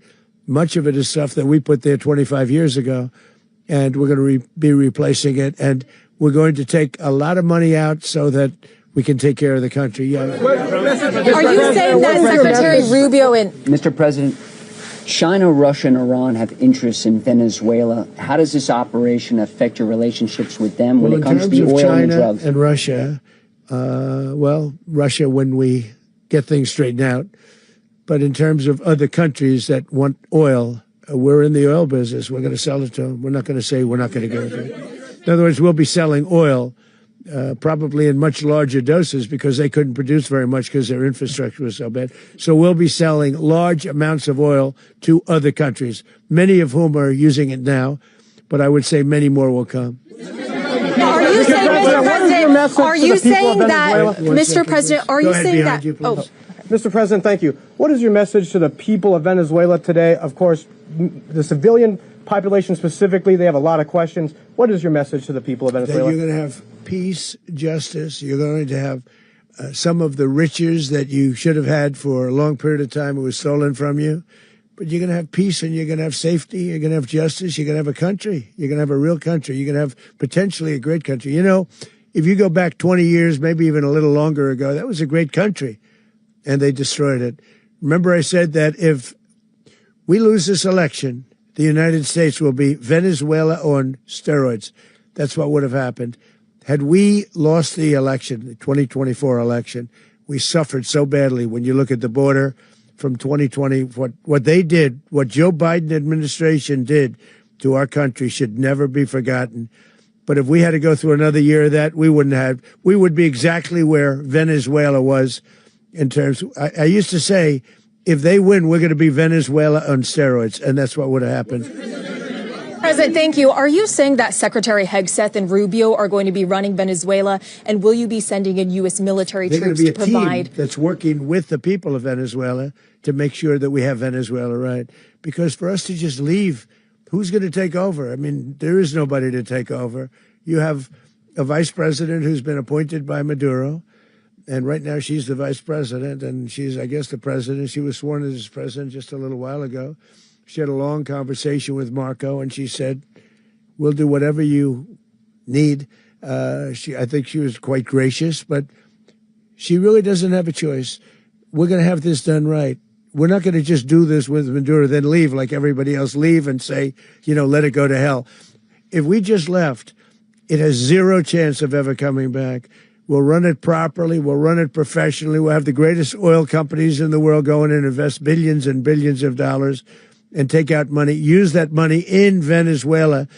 And the biggest beneficiary are going to be the people of Venezuela. And also, I can't stress this strongly enough, the people that got thrown out of Venezuela that are now in the United States. And frankly, some want to stay and some probably want to go back. Yeah. protect Americans in the country, and were any of the detained Americans? Well, right now they're very arrested? protected because nobody's going to mess with us. They're very protected. The people of, and we let them know that you better not touch one of them. Are you concerned that bad elements of the Maduro regime will remain in place? Well, we know who they are. We're on them, and they're acting much differently now than they would have acted 2 days ago. Okay, wait, behind you, please. Mr. President, why is running a country in South America America first? Well, I think it is because we want to surround ourselves with good neighbors. We want to surround ourselves with stability. We want to surround ourselves with energy. We have tremendous energy in that country. It's very important that we protect it. We need that for ourselves. We need that for the world. And we want to make sure we can protect it. Yes, sir. Please, go ahead. Is there a message here for Cuba and Diaz-Canel? Well, Cuba is an interesting case. Cuba is, not doing very well right now. That system has not been a very good one for Cuba. The people there have suffered for many, many years. And I think Cuba is going to be something we'll end up talking about because Cuba is a failing nation right now, very badly failing nation. And we want to help the people. It's very similar in the sense that we want to help the people in Cuba, but we want to also help the people that were forced out of Cuba and living in this country. Do you want to say something about that, Marco, please? Well, I mean, I just gave you a statement a few minutes ago about, when the president speaks, you should take him seriously. Suffice it to say, Cuba is a disaster. It's run by incompetent, senile men, and in some cases, not senile, but incompetent nonetheless. It has no economy. It's in total collapse. And by the way, they were, all of the guards that helped protect Maduro, this is well known, their whole spy agency, all that were full of Cubans. I mean, it's amazing. This poor island took over Venezuela in some cases. One of the biggest problems the Venezuelans have is they have to declare independence from Cuba. They tried to basically colonize it from a security standpoint. So, yeah, look, if I lived in Havana and I was in the government, I'd be concerned, at least a little bit. Breadcrumb. Well, the president already announced a week ago that anything that's sanctioned, it's sanctioned oil, it's not going to be allowed to get there. So that's a pre-existing. Mr. President. The answer is yes. Yes. Aware of the location of opposition leader Machado, and have you been in contact with her? No, we haven't. No, we haven't. Mr. President, Do you have any hesitations about Machado? Mr. President, on Monday. Oh, I think it would be very tough for her to be the leader. She doesn't have the support within or the respect within the country. She's a very nice woman, but she doesn't have the respect to be the leader. Mr. President, is it possible that the U.S. ends up administrating Venezuela for years? Well, it won't cost us anything because the money coming out of the ground is very substantial, so it's not going to cost us anything. We want safety there. We want to be surrounded by countries that aren't housing all of our enemies all over the world. That's what was happening, and you don't want to have that. But we're going to be rebuilding, and we're not spending money. The oil companies are going to go in. They're going to spend money. We're going to take back the oil that, frankly, we should have taken back a long time ago. A lot of money is coming out of the ground. We're going to get reimbursed for all of that. We're going to get reimbursed for everything that we spend. So it's going to be a very important. This is a very big evening that took place last night. We have to be surrounded by safe, secure countries. And we also have to have energy. Very important. We have to have energy that's real energy, not where they're getting 4% and 5% of the energy out of the ground. You take a look. It was such a disaster. So what's going to happen with Venezuela, I think, over the next period of a year is going to be a great thing. And the people of Venezuela will be the biggest beneficiaries. Mr. President. The U.S. military. Mr. President, thank you. What did you last speak to Maduro about when you spoke? And is the U.S. Well, I don't want to get into the Venezuela? conversations, but I did have conversations with him, and I said, you got to surrender. And I actually thought he was pretty close to doing so, but now he wished he did, yeah. You said that Maduro is responsible for drug trafficking. You recently pardoned the former president of Honduras who was convicted of many drug trafficking. Can you explain how these two situations are different? And would you ever pardon Maduro? I endorsed, as you know, the winning president, the man who won in Honduras. I endorsed the man who won in Chile. I endorsed the man who won in Argentina. And we are doing very well with that whole group. What the man that I pardoned was, if you could equate it to us, he was treated like the Biden administration treated a man named Trump. That didn't work out too well for them.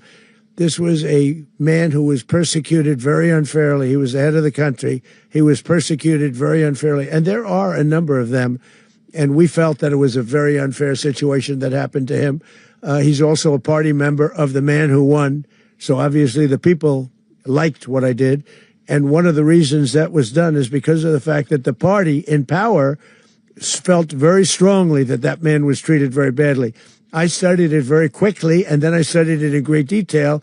I went to a lot of the people standing behind me, and they felt that that man was persecuted and treated very badly. That's why I gave him a pardon. You referenced boots on the ground earlier. Can you just sort of button this up? Do you envision the U.S. military having a presence in Venezuela as the U.S. runs that country? No, we're going to have a presence in Venezuela as it pertains to oil, because we have to have, we're sending our expertise in. So you may need something, not very much. But no, we're going to be taking out a tremendous amount of wealth out of the ground. And that wealth is going to the people of Venezuela and people from outside of Venezuela that used to be in Venezuela. And it goes also to the United States of America in the form of reimbursement for the damages caused us by that country. So I want to thank you all very much. Thank you. Do you have one? Yes, please. You were so nice before. I'm going to give you the final question. Go ahead. You, Mr. Unless President. it's a bad question, in which case I'll go one word. It's about who? It's about Putin, if you want. About Putin? Well, okay. That's always nice You had to a talk phone, about Putin. You had a phone call with him Yeah. on Monday. Did he talk at all about Maduro? Did y'all talk about this? No, we didn't. And We then, never spoke about Maduro. Are you mad at him right now? I mean, there's this I'm not intelligence. thrilled with Putin. I'm not thrilled with Putin. He's killing too many people. I thought that would be so. I settled 8 1/4 war. You know what the 1/4 was? Thailand and Cambodia. I did it again. They broke out, and I did it in about 5 hours, and I settled it. I'm giving myself 1/4, so I'm up to now 8 1/4. In other words, I settled the war, but then they broke out. They had a pretty bad breakout over the last 4 days. I got them to go back to peace. So I only give 1/4. I thought the easiest one would be, one of the easier ones would be Russia, Ukraine. It's not. And they both have done some pretty bad things. And look, that's Biden's war. That's not my war. But I want to stop the lives. Did you see where last month, 30,000, it was 27,000 the month before. 30,000, mostly soldiers, were killed this last month. 30,000. I want to stop that. You know, I got NATO to pay 5% instead of the 2% that they weren't paying. They weren't paying 2, now they pay 5. And we send them a lot of munitions. We send them a lot of things, missiles and various other things, a lot. And they pay. The United States is not losing money. We're probably making money on that. It's the last thing I care about. I just want to stop all those people. We're losing 25, 30,000 human beings that come from 2 places that are very far away. But if I can stop, because it's something I've been pretty good at doing, deals, I guess. It's all a deal. Life is a big deal. But if I can stop that war and stop 30,000 young people, in addition to the fact that people are being killed in Kiev, people are being killed in other cities throughout, a much smaller number, but they're being killed, viciously killed. So I'm not happy about it. I thought that would be something that would get solved. We have Mr. Witkoff here. I think that we're making progress, but that's a war that should have never happened. If I were president, it would have never happened. Putin says it. Everybody says it. If I were president, that would have never happened. But I inherited that war. That was Joe Biden, Zelensky, and Putin. I came into the situation, and it's a mess. And I will say this. I watched an operation last night that was so precise, that was so brilliant.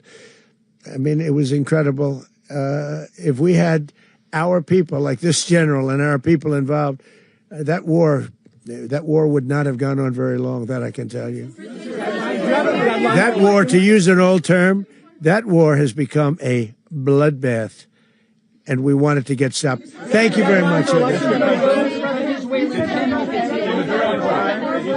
you concerned a rogue Venezuelan general can take over the country? Can you talk about your conversation with the Vice President?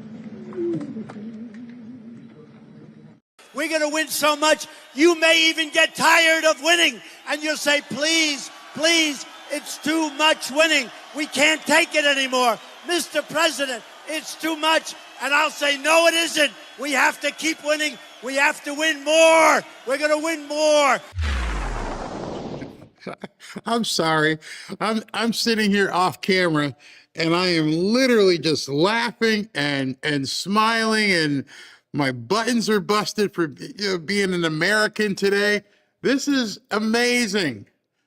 And what you've seen in the last hour or so when I'm talking is at this point, oh, wait a second, hold on. That will eventually transport him to a private plane along with his wife to New York, in the Southern District of New York, where they will face charges and a prosecution of an indictment that was brought down in 2020. But the biggest headline from this news conference that's making...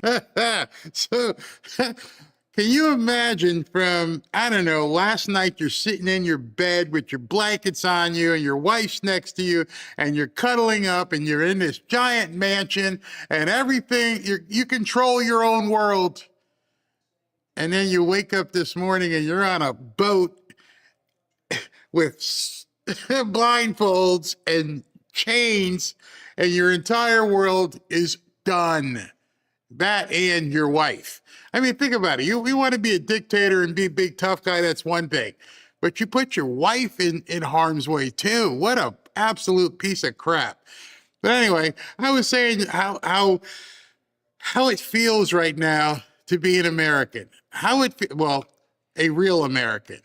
Because I'm sure there's some Americans right now who are going to be protesting and want the dictators and the drug dealers and everybody else to be, let them have what they want. This was illegal.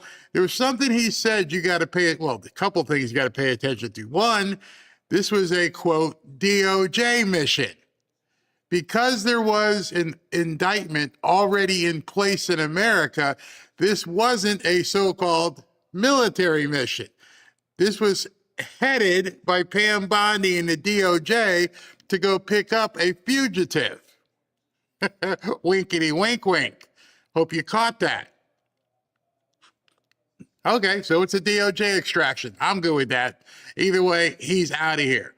Now, he obviously made a whole bunch of news. One of the biggest thing, and I'm sure they're talking about it right now, as I can see on Fox, we're the captains now. We are the captains right now. They're not going to like that. But just think of the impressiveness of what you saw. You saw, as they described it, as General Raising Cane described it, a massive mission of hundreds of pieces of armament, airplanes, ships, soldiers, all kinds of things happening.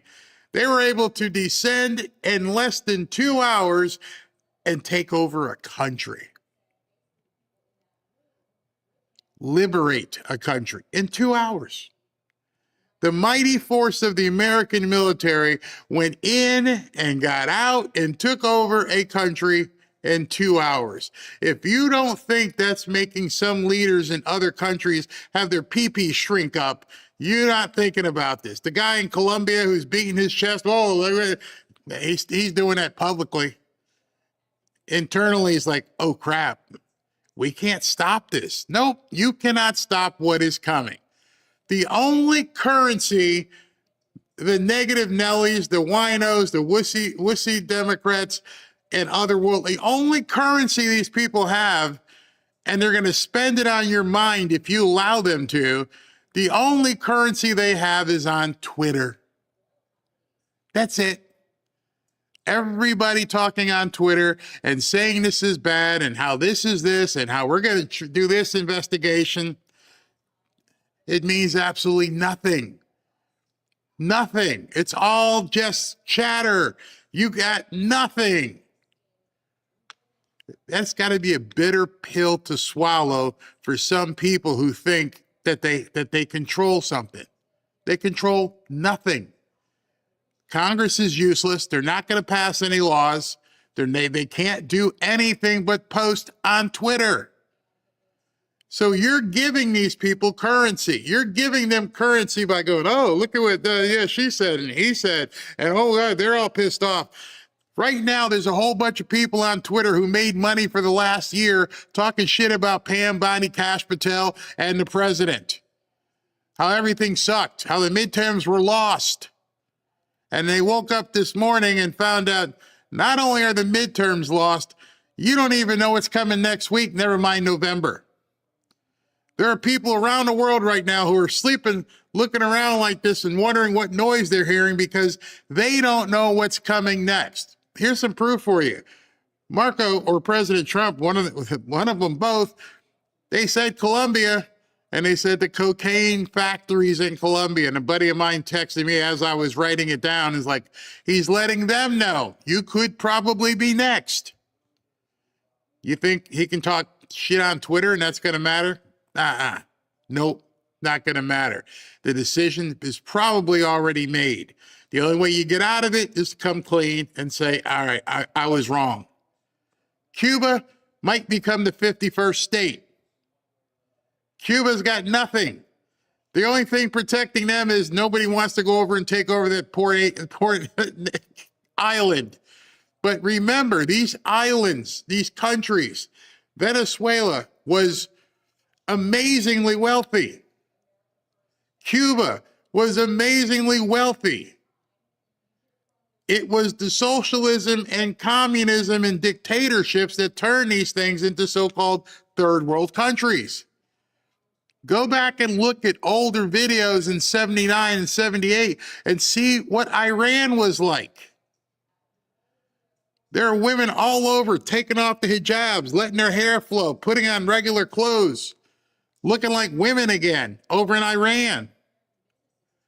And yet New York just voted for something that they see today will not work.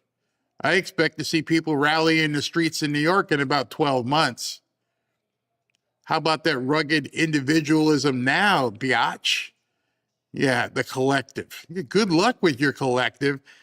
I'm pretty sure the people in Venezuela will tell you, go pound sand with your collectivism. I'm pretty sure the people in Colombia, yeah, and in Cuba, we're going to say, come, Mr. Trump, come, liberate us. I live here in South Florida. I know what the people in Miami think. I know what they came here and how they came here. What else did he say there? Cuba, oh, no leaks. If there's nobody leaking, it means nobody knew, which means the people on X talking about their sources, you can just keep scrolling. You can have sources when it's regarding things we want you to think. We want you to know. I commend this administration for having a tight-lipped ship. They're not letting people get out anything that they don't want getting out. Not from Susie Wiles, not from Caroline Leavitt, not from, defecting sources in terms of, think about the size of this operation and what must have had to happen.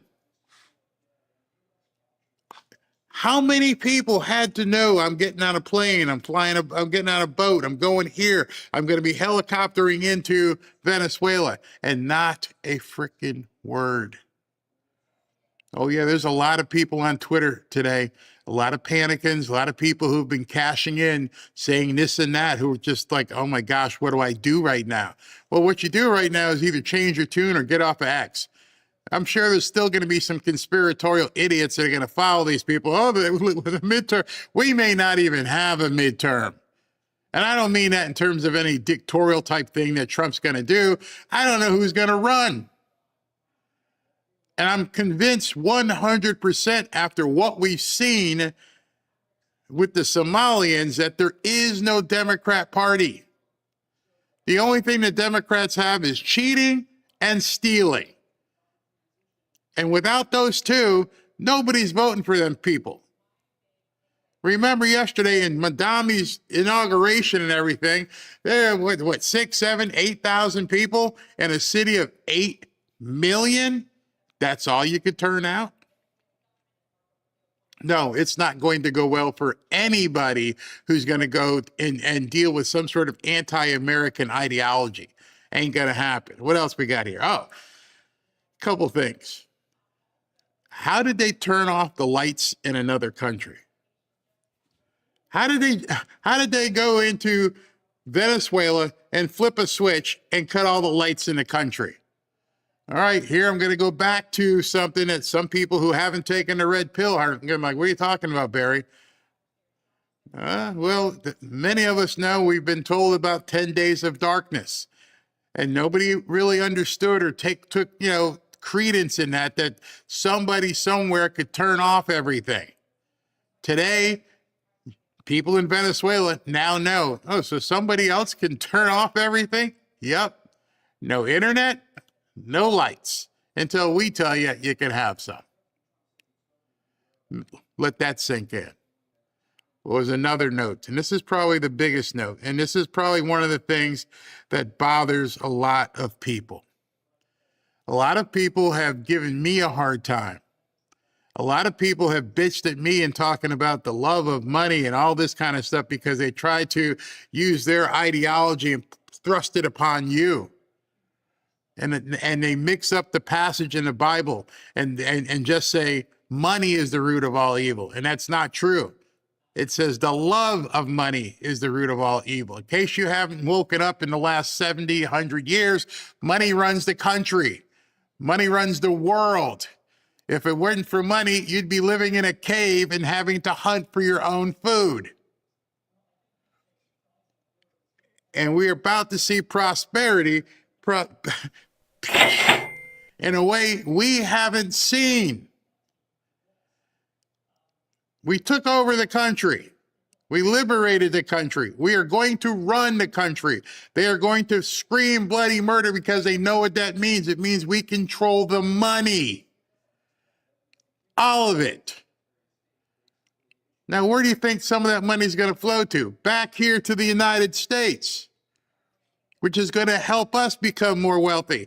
What happens if gas prices drop down to like $1 a gallon? Watch Monday, if you're a spectator, watch Monday, Tuesday, Wednesday, what happens with oil prices.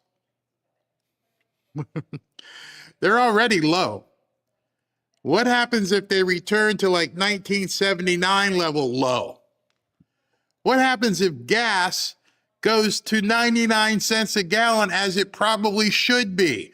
One of the most prevalent sources of energy. There is no oil shortage. Those are oil shortages are man-made. God didn't put all that stuff under the ground for it to be, a shortage. There is an abundance of oil. We're going to fill up the strategic reserve. There is no oil shortage. There never has been an oil shortage. It has been manipulated the same way they're doing silver right now. The problem with the world powers and some people here in this country is they don't want you prosperous. You think I'm lying? Go look up what Venezuela was like years ago. Prosperity was abundant. Go look up what Cuba was like. All the stuff that's been happening monetarily and financially around the world has been man turning off the spigots to subjugate the people living there. And we're seeing it here in the United States. It's not normal. If we return to normalcy, where things are abundant, it destroys the Democrat Party and it definitely destroys globalism. Too many people have grown up in a life where they haven't been able to feel abundance. I can tell you, and many of you can probably remember if you sit back, and there may have been poor people because they didn't have opportunity, which is another thing that was suppressed, but there weren't people running around not being able to eat. When I grew up, there wasn't anybody homeless unless you chose to be homeless. You chose to be homeless because you're a drug addict. Where the drugs come from? Over there. We don't have poppy fields. All this crap that has been thrust upon this country, I remember. You should sit back and remember. What was it like back then? Oh, I don't remember. I was a kid. Well, there wasn't many Christmases that I didn't get what I want. Maybe when my parents divorced, But then my father, way back when, there was racism, and he got his first $1 million contract building a factory, prosperity was everywhere. Affordability goes away when people can, afford stuff. How do they afford stuff? You get prosperous. This is the first big domino to fall. And once people in Venezuela start feeling it again, watch what happens. Watch what happens when people in Venezuela can go to a store that's actually got product in it, that they could actually do trade and travel, and it's going to explode. People are going to invest in Venezuela. He even said it. The investment in Venezuela will be massive. And because it's massive, you're going to see people prosper over in Venezuela, which will make people here go, wait a second, how come we can't have that? You can. They don't want you to. They need you to not prosper. Mandami's speech yesterday was perfect because it exhibits what the Democrats feel. We don't want you succeeding. Those were the words that came out of his mouth. Forget individualism. You are not supposed to succeed and be better than anybody else. And I don't mean better in terms of looking down your nose. I'm talking about being better in terms of prospering. We'll take care of you. We're the government. We're here to help. You've got to invest something as well. You've got to invest your mind, and you got to invest your time. You got to invest your mind to understand where the prosperity is available to you. You've gotten some breadcrumbs again today. You know what's going to be happening. You now know specifically oil is going to begin flowing in the next couple days. Watch what happens. Watch what happens when the market's opening up on, Monday might be too late. Maybe you should put some orders in today. Or if not, start learning. Wait a second. I've never done this before. I haven't looked at global markets and global currencies and seeing what is available to me because people don't talk about it. People don't teach it. That's where your mind investment has to go right now. Don't miss the bus. I always talk about where the puck is going. Well, you now know. You now have a roadmap. Oh, okay. So, yeah, we're going to take the oil. Yeah, we're going to rebuild Venezuela. You now hear it. You just heard your president say, we're going to do this, we're going to do that. We're going to put billions and billions in there, and we're not paying for it. It's all coming back here. Man, that's a roadmap. That's up for you to invest your mind into understanding what you need to do. And then the other thing is your time. You got to invest your time. Maybe that time is learning about what you need to do with your mind. And the other thing is stop following idiots. I'm not saying you need to follow me. The person I'm following is him. I just keep trying to interpret the things he says. As he was talking, the chat was lit up when he started talking about the Monroe Doctrine. And I went, I wasn't that I was right. He said it on December 2nd. Nobody talked about it. People made fun of me for bringing it up. And damn, if he just didn't say it today.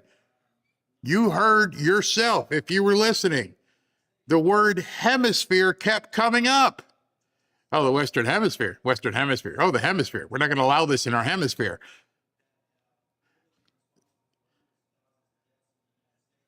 Listen to what he says. Doesn't mean it's going to happen tomorrow. Doesn't mean 2 weeks from now. But when he says this is going to happen, he has shown us at this point, and I'm sure there's world leaders now who are waking up and going, oh, he meant that shit, huh? Yeah, he meant it. Marco Rubio. We finally have a guy, when he says something, he means it. The panic is, oh, Trump's talking crap. I don't see nothing happening. Nothing's happening. Pam Bondi, nothing. Oh, here we go.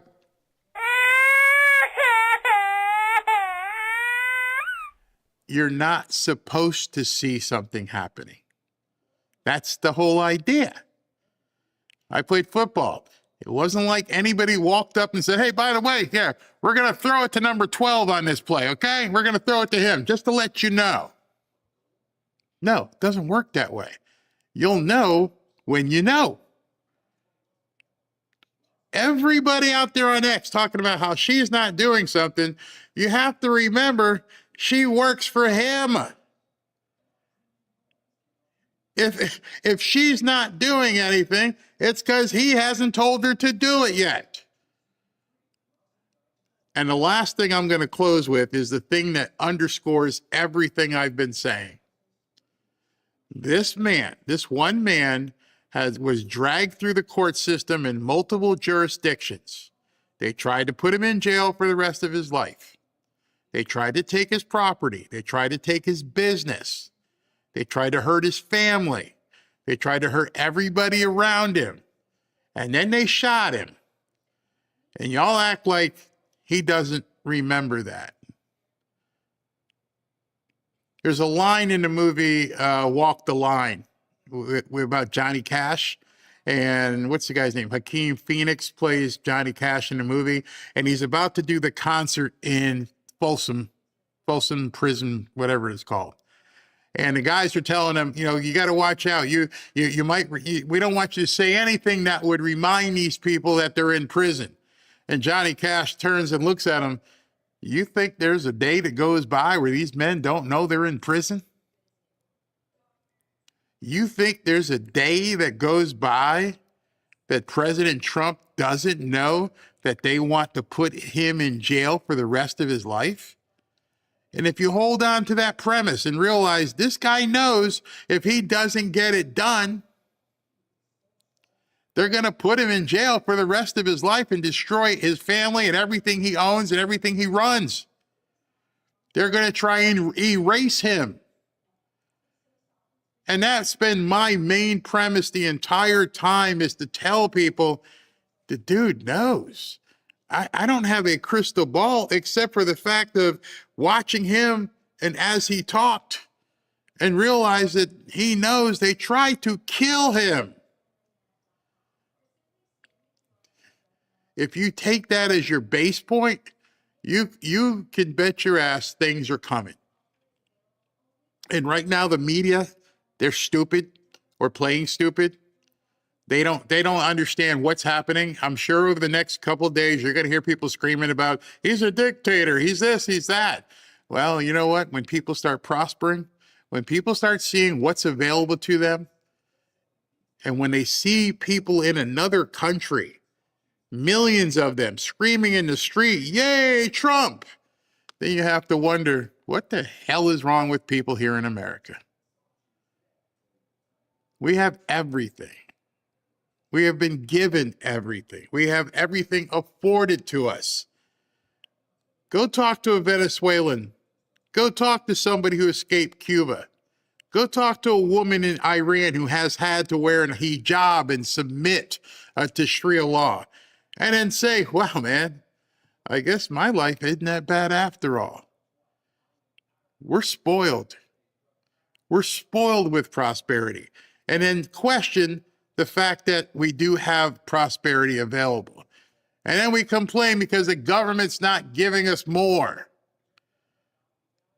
You know, there's one last hurdle that's really going to determine where things go here, is what is the Supreme Court going to do with the tariffs? And I think a lot of what you see happen here in Venezuela are countermeasures in case the Supreme Court does something bad. Because now we have all the oil we could possibly need. We are going to be cashing checks left and right. And I still believe that we are going to see a reduction, if not an elimination, of income tax.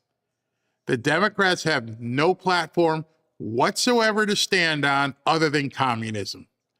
They are basically catering to people who have no desire to succeed. They've already thrown in the towel. If you're a person, and I don't mean people who are older and have to rely on Social Security, that is where it is. But I'm talking about you see the people at Mondami's inauguration. When you're looking at people 50 and under who have basically thrown in the towel and said, let somebody take care of me, that's a problem.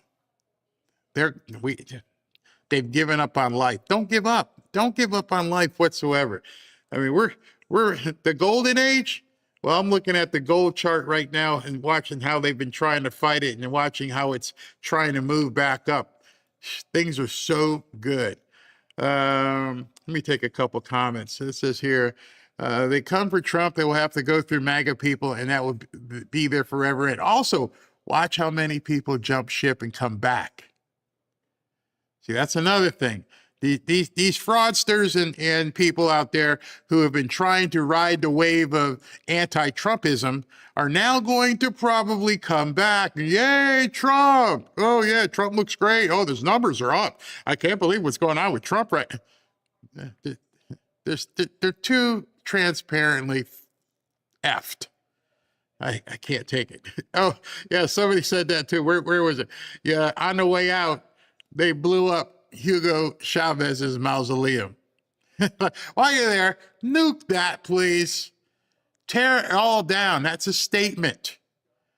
We're gonna make a statement that none of this needs to remain standing. Why New York? Why not Florida? I think what we were getting there was a head fake. I'm pretty sure what you were getting there was a head fake. I know the indictment is in the Southern District of New York. Watch for them to do a venue change to move it to Florida. Or, because the judge is up there. The MAGA isolationists won't support this. Yeah, too bad. Born to be a never give up. Trump has set the future up for our grandchildren's children. They wanted to take America down. And this is a small step. It's just one step. We have to understand it's one step to get to where we need to get to. Because there have been so many enemies working so hard to take us down. So now all this stuff with the Somalis and everything that they've done in the hundreds and the trillions and stuff, it's just an exorbitant amount of money that we've seen stolen. Imagine that spigot being turned off. And Venezuela being turned off, and USAID being turned off. And wait till the Department of Education. And all these spigots get turned off that the Democrats live on. They're done. Barry, you should have your pollster back on the show. I don't think you want to come on here now. You remember when I had the pollster on the show, I asked him probably 2 or 3 times, I understand what you're saying today. Do you have a crystal ball to say what the polls are? For you to say the midterms are forever lost, you don't even know what's going to happen tomorrow. So why taking a poll? It's the most ridiculous industry out there, especially with this president. You can't take any polls. You don't know what he's going to do tomorrow. You guys who've been following and coming and thankfully watching this channel, we don't know. This morning, I'm supposed to go out and get my stretch on. My guy stretches me at 9:30 on Saturdays. And I'm like, all right, I'll be over to Oh, can't come. He's like, what happened? Trump happened. SV just got back in town from Christmas. Ashley's with the kids. And it's like, oh, Saturday. It's beautiful out here. Let's go. We can't do anything. What? Trump. And it cracks me up when you see people like, oh, he looks tired. He was up all night watching the war. Of course he looks tired. He is tired. We don't know what's going to happen tomorrow. There's no way with this president you can poll anything. It was funny. One of the reporters at the end there was asking some stupid question, but things have usually turned out badly. I'm president.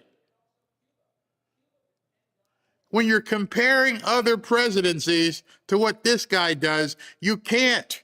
There is no comparison. Well, historically, the other people lose the White House in the midterms. I'm president. Historically, when you try a regime change, it doesn't work out. I'm president. Why do you keep comparing me to Bush and Biden and Obama? Why do people on X keep talking about that? Makes no sense. The game plan that people have used for decades no longer works. I even bet you right now, there might be some people in the Bush family who have got some sphincter tightening as well. They were involved in a lot of this stuff. Notice the one person, I don't know if you paid attention, but it usually makes for good attention when you realize you're watching something and something isn't like the others. When you're watching that press conference, what was the one thing that wasn't like the others? You played that game in school. One of these things isn't like the others. What was the one thing in that press conference that wasn't like the others? Ratcliffe didn't talk. The director of the CIA stood silent. He wasn't even offered the microphone. I don't want my spooks and my ghosts talking. I don't want people asking my spooks and my ghosts any questions. He stood there. He knew everything. You don't get to talk, bro. You're my concierge. You don't say nothing. Raising Cane, Pete Hegseth, Trump, and Marco Rubio. And who's that guy? Oh, that's my director of intelligence. CIA. I was wondering why Tulsi wasn't there, but she's probably working. But Ratcliffe just stood. That's the guy you got to worry about. That's that guy right there. The guy that's not talking. Oh shit. What do you know, bro? You ever go into a meeting like that and people just sit there and one of them just doesn't talk the whole time? That's the guy. That's the guy you need to watch out with. And that's the one that nobody will be talking about today. They'll talk about what Rubio said. They'll talk about what Pete said. They'll talk about what Raising Cane said.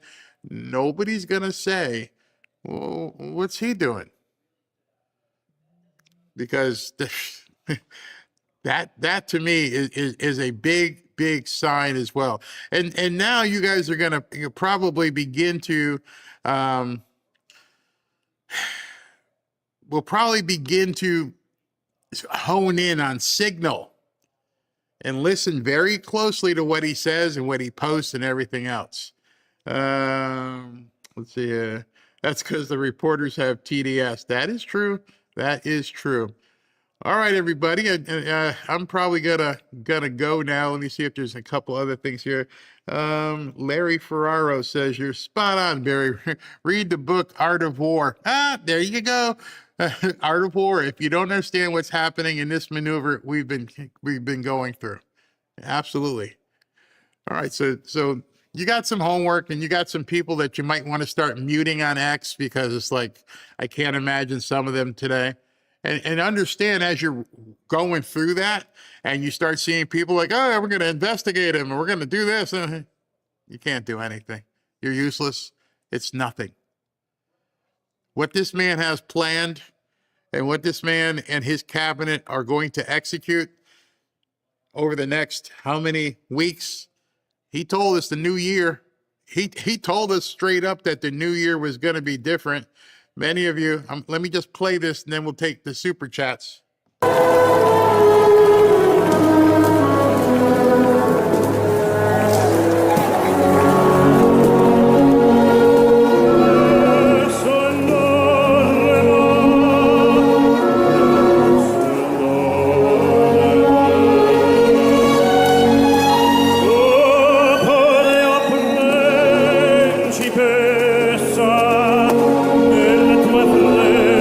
Stanza,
you're feeling down, if you're feeling like things are not what they should be, just go ahead and replay that.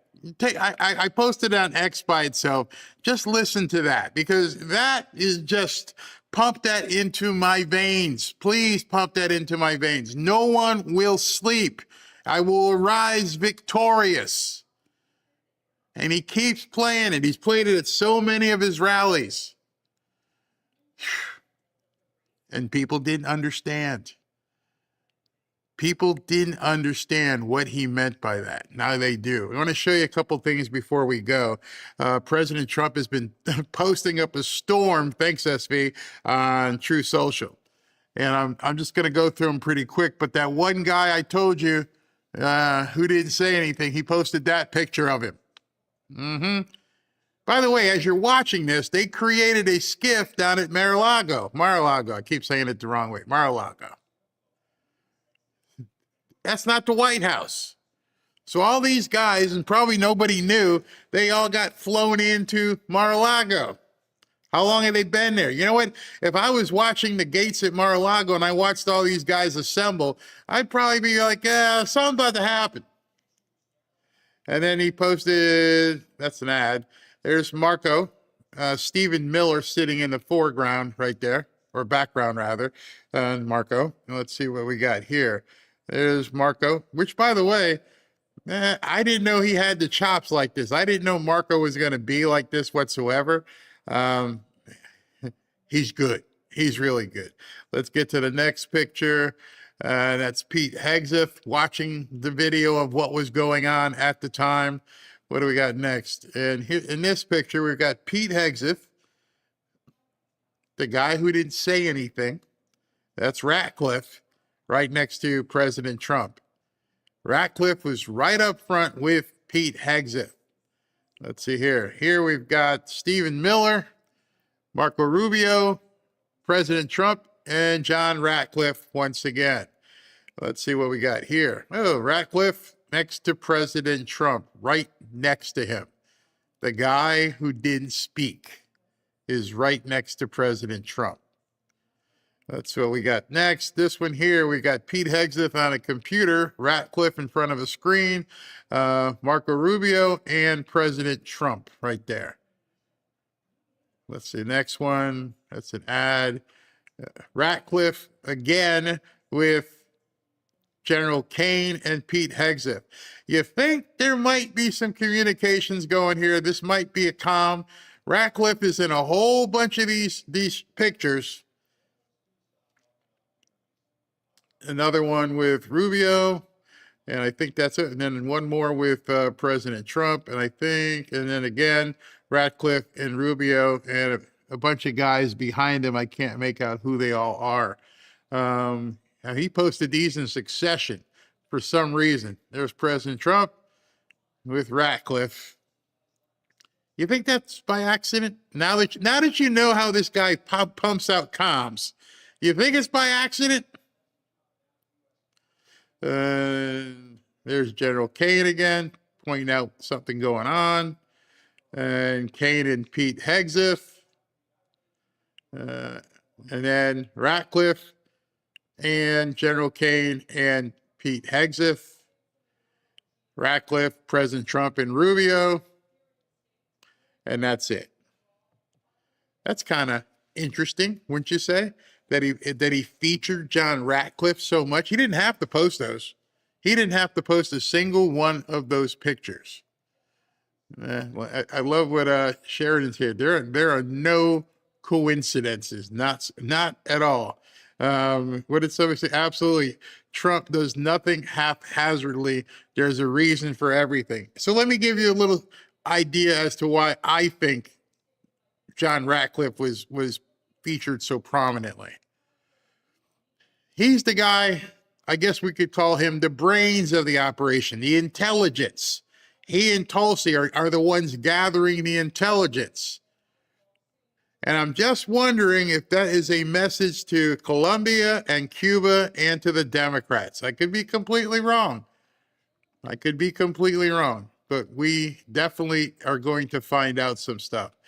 All right, guys. Thank you for coming on. Let me do the super chats, and thanks for being ready early this morning. I didn't know if we were going to be able to do a show, but I had to run over here and get ready. And I am so stoked that we saw this morning. All right, so where am I here? Okay, let me do super chats, and then you guys can go about your Saturday afternoon. And 1 second. There we go. All right. Here we go. Trump hasn't slept since 2025. Probably not. Patrick, why did they take Maduro to New York? Don't know. I think that's where the actual indictment was from. I think it was from the Southern District of New York. So I think that's where he's got to make his first appearance, I guess. Let's see here. Michigas. Grok says the insurrection doesn't cover the courts. Stop looking up the wrong prompts. Okay. CG Scraps. Repeat after me. Bravo to our brave president. I am so proud of him. Let freedom ring. Let the whole world sing. Yeah, I love that. Suzanne. Thank you, Barry. God bless Trump, and God bless Barry, and God bless all of you as well. Be careful out there on your weekend. People, one thing we know for sure, these people don't go down without swinging back. Next stop, the Mandami the Kami. Yes, Beverly, I agree. Rib, what's that say? Tibby Monster. I'm getting text here. God bless America. DJT making America great again. Yes, indeed. Sonia, thank you, Barry, for all you do. Could the Monroe Doctrine be used as an influence to persuade the Canadian government to agree to Canada becoming the 51st state? I don't think you could convince them to become a 51st state, but they are in the Western Hemisphere. Let's see. Yeah, I agree with you, buddy. Get the Olympics out of California for sure. Condition-based. B, do your victory lap. No, I'm not gonna, no victory laps, because I didn't do anything except for read. It's funny, I'm watching Fox right now, and they've got Ruben Gallego, the Democrat, and he's out there, blah, blah, blah, blah, blah. Who cares? Who cares? All it is just junk you're putting on television. Whatever he says negatively, there's nothing he can do. Let's see here. Daniel Rhodes, foreign terrorists on the run, fraud being exposed. Trump is making America a place to be proud of again. Indeed. Michelle Gallagher, FAO, finally taking place live too, right in front of us. Daniel Boone, thank you. What's his name? Pete's Poets. I'll never look Marco Rubio at the same way after watching that hot clip. See you, Daniel Boone. Thank you, Barry, for your great work. God bless President Trump and his team. God bless you, and thank you very much. Thomas, glad to be MAGA. Thank you for what you do, Barry. Thank you for watching. Beverly Litton, wonder why New York that has a commie mayor. Number one, it's a federal crime, so it wouldn't even matter that Mandami is the mayor. Tinley, Rubio would be such a good president for the Monroe Doctrine. Yeah, he would, because he knows those Latin American countries very well. Deidre, Barry, how many Venezuelan old newcomers in the U.S. is Trump turning the Dems' own game on them? How will good question. Good question. How many Venezuela? I know there's a whole bunch down here. Will the Insurrection Act affect the soccer World Championships in the Olympics? No, not necessarily, unless somebody wants to mess around, but not necessarily. Lots of security. Hey, Neo, praise God, Trump's taking care of business in the hemisphere. U.S. military is back in force. Mr. Trump said FAO, FAFO. Exactly. G. Fisher, we are so effing lucky Trump won this election. The states were beyond. Huge stakes. Game Animal, Barry, thank you for streaming this. Praise Almighty God. Thank you, and yes, praise Him always. Deidre, yep, I just pulled all those posts in, a whole bunch of them, which I'm sure there'll be more over the weekend. Maximus, hello, brother. Been very busy working on this newcomer situation. Love to all, and remember, objects in mirror are closer than they appear. Very well said. Very well said. Roberto Godon, thank you. Amsetti, thank you. Jay Jacko, I love common sense and the everywhere liberal tears. I mean, the guy's right now, he's complaining. It's interesting as I'm looking up and I'm seeing him on screen right there, and I realize that I've been telling you guys the exact same thing. There is nothing they can do. The only currency, like I said, is when people on the news or on Twitter give them the ability to say what they want to say. At least on X, you can avoid them. And if you don't like what they're having to say on television, you hit the remote button. They mean nothing. Nothing. I can't say that enough. Let's see here. Thank you for all you do, Barry. You and your family Fair team are awesome. Thank you. Tinley, left my ass cabinet war room has X page in the background. Yeah, exactly. Which might be another interesting thing. The fact that they were looking to see maybe what people were saying, possibly. James, thank you so much for everything you do. Share the truth about President Trump. God bless you and your family. Thank you. And by the way, go ahead and read some of the stuff that he posts in terms of also on the whitehouse.gov. Please and thank you. Do you think there's enough room on Mount Rushmore for one more face? That would be awesome. Deirdre, Barry, was this unleash hell on my signal? I think so. In case you're wondering what Deirdre, hold on, let me just go to the next one. This, cutting edge, that means Trump is back and is taking complete control of the CIA. Yep, absolutely. What Deirdre had said was this, we're going to unleash hell on my signal? Yeah, I think this was that one. On my signal, I mean, you saw the movie, or not movie, but video he posted. On my signal, we're going to unleash hell. You just saw it. You just saw it. So he does these things for a reason, and the other people around him do the same thing. All right, everybody. Thank you guys for hanging out, and we'll go ahead and see probably tomorrow. We'll probably have to get back here tomorrow. Who knows what's going to happen? Watch some football, and then let's see what's going on with Venezuela. It was kind of interesting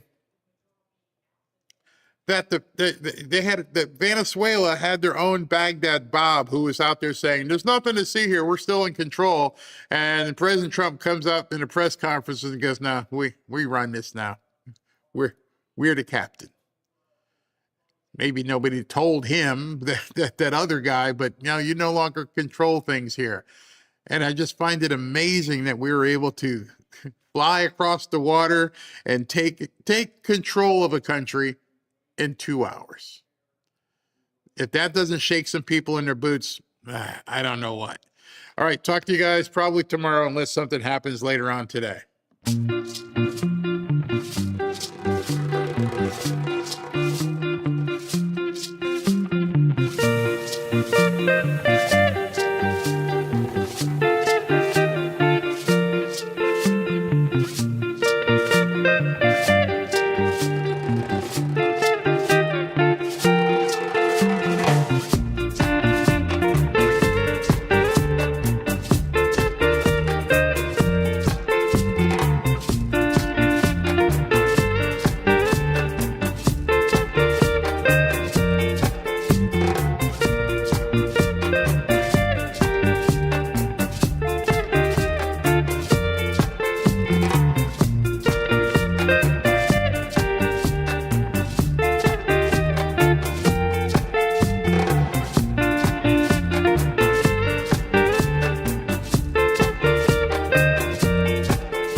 Venezuela.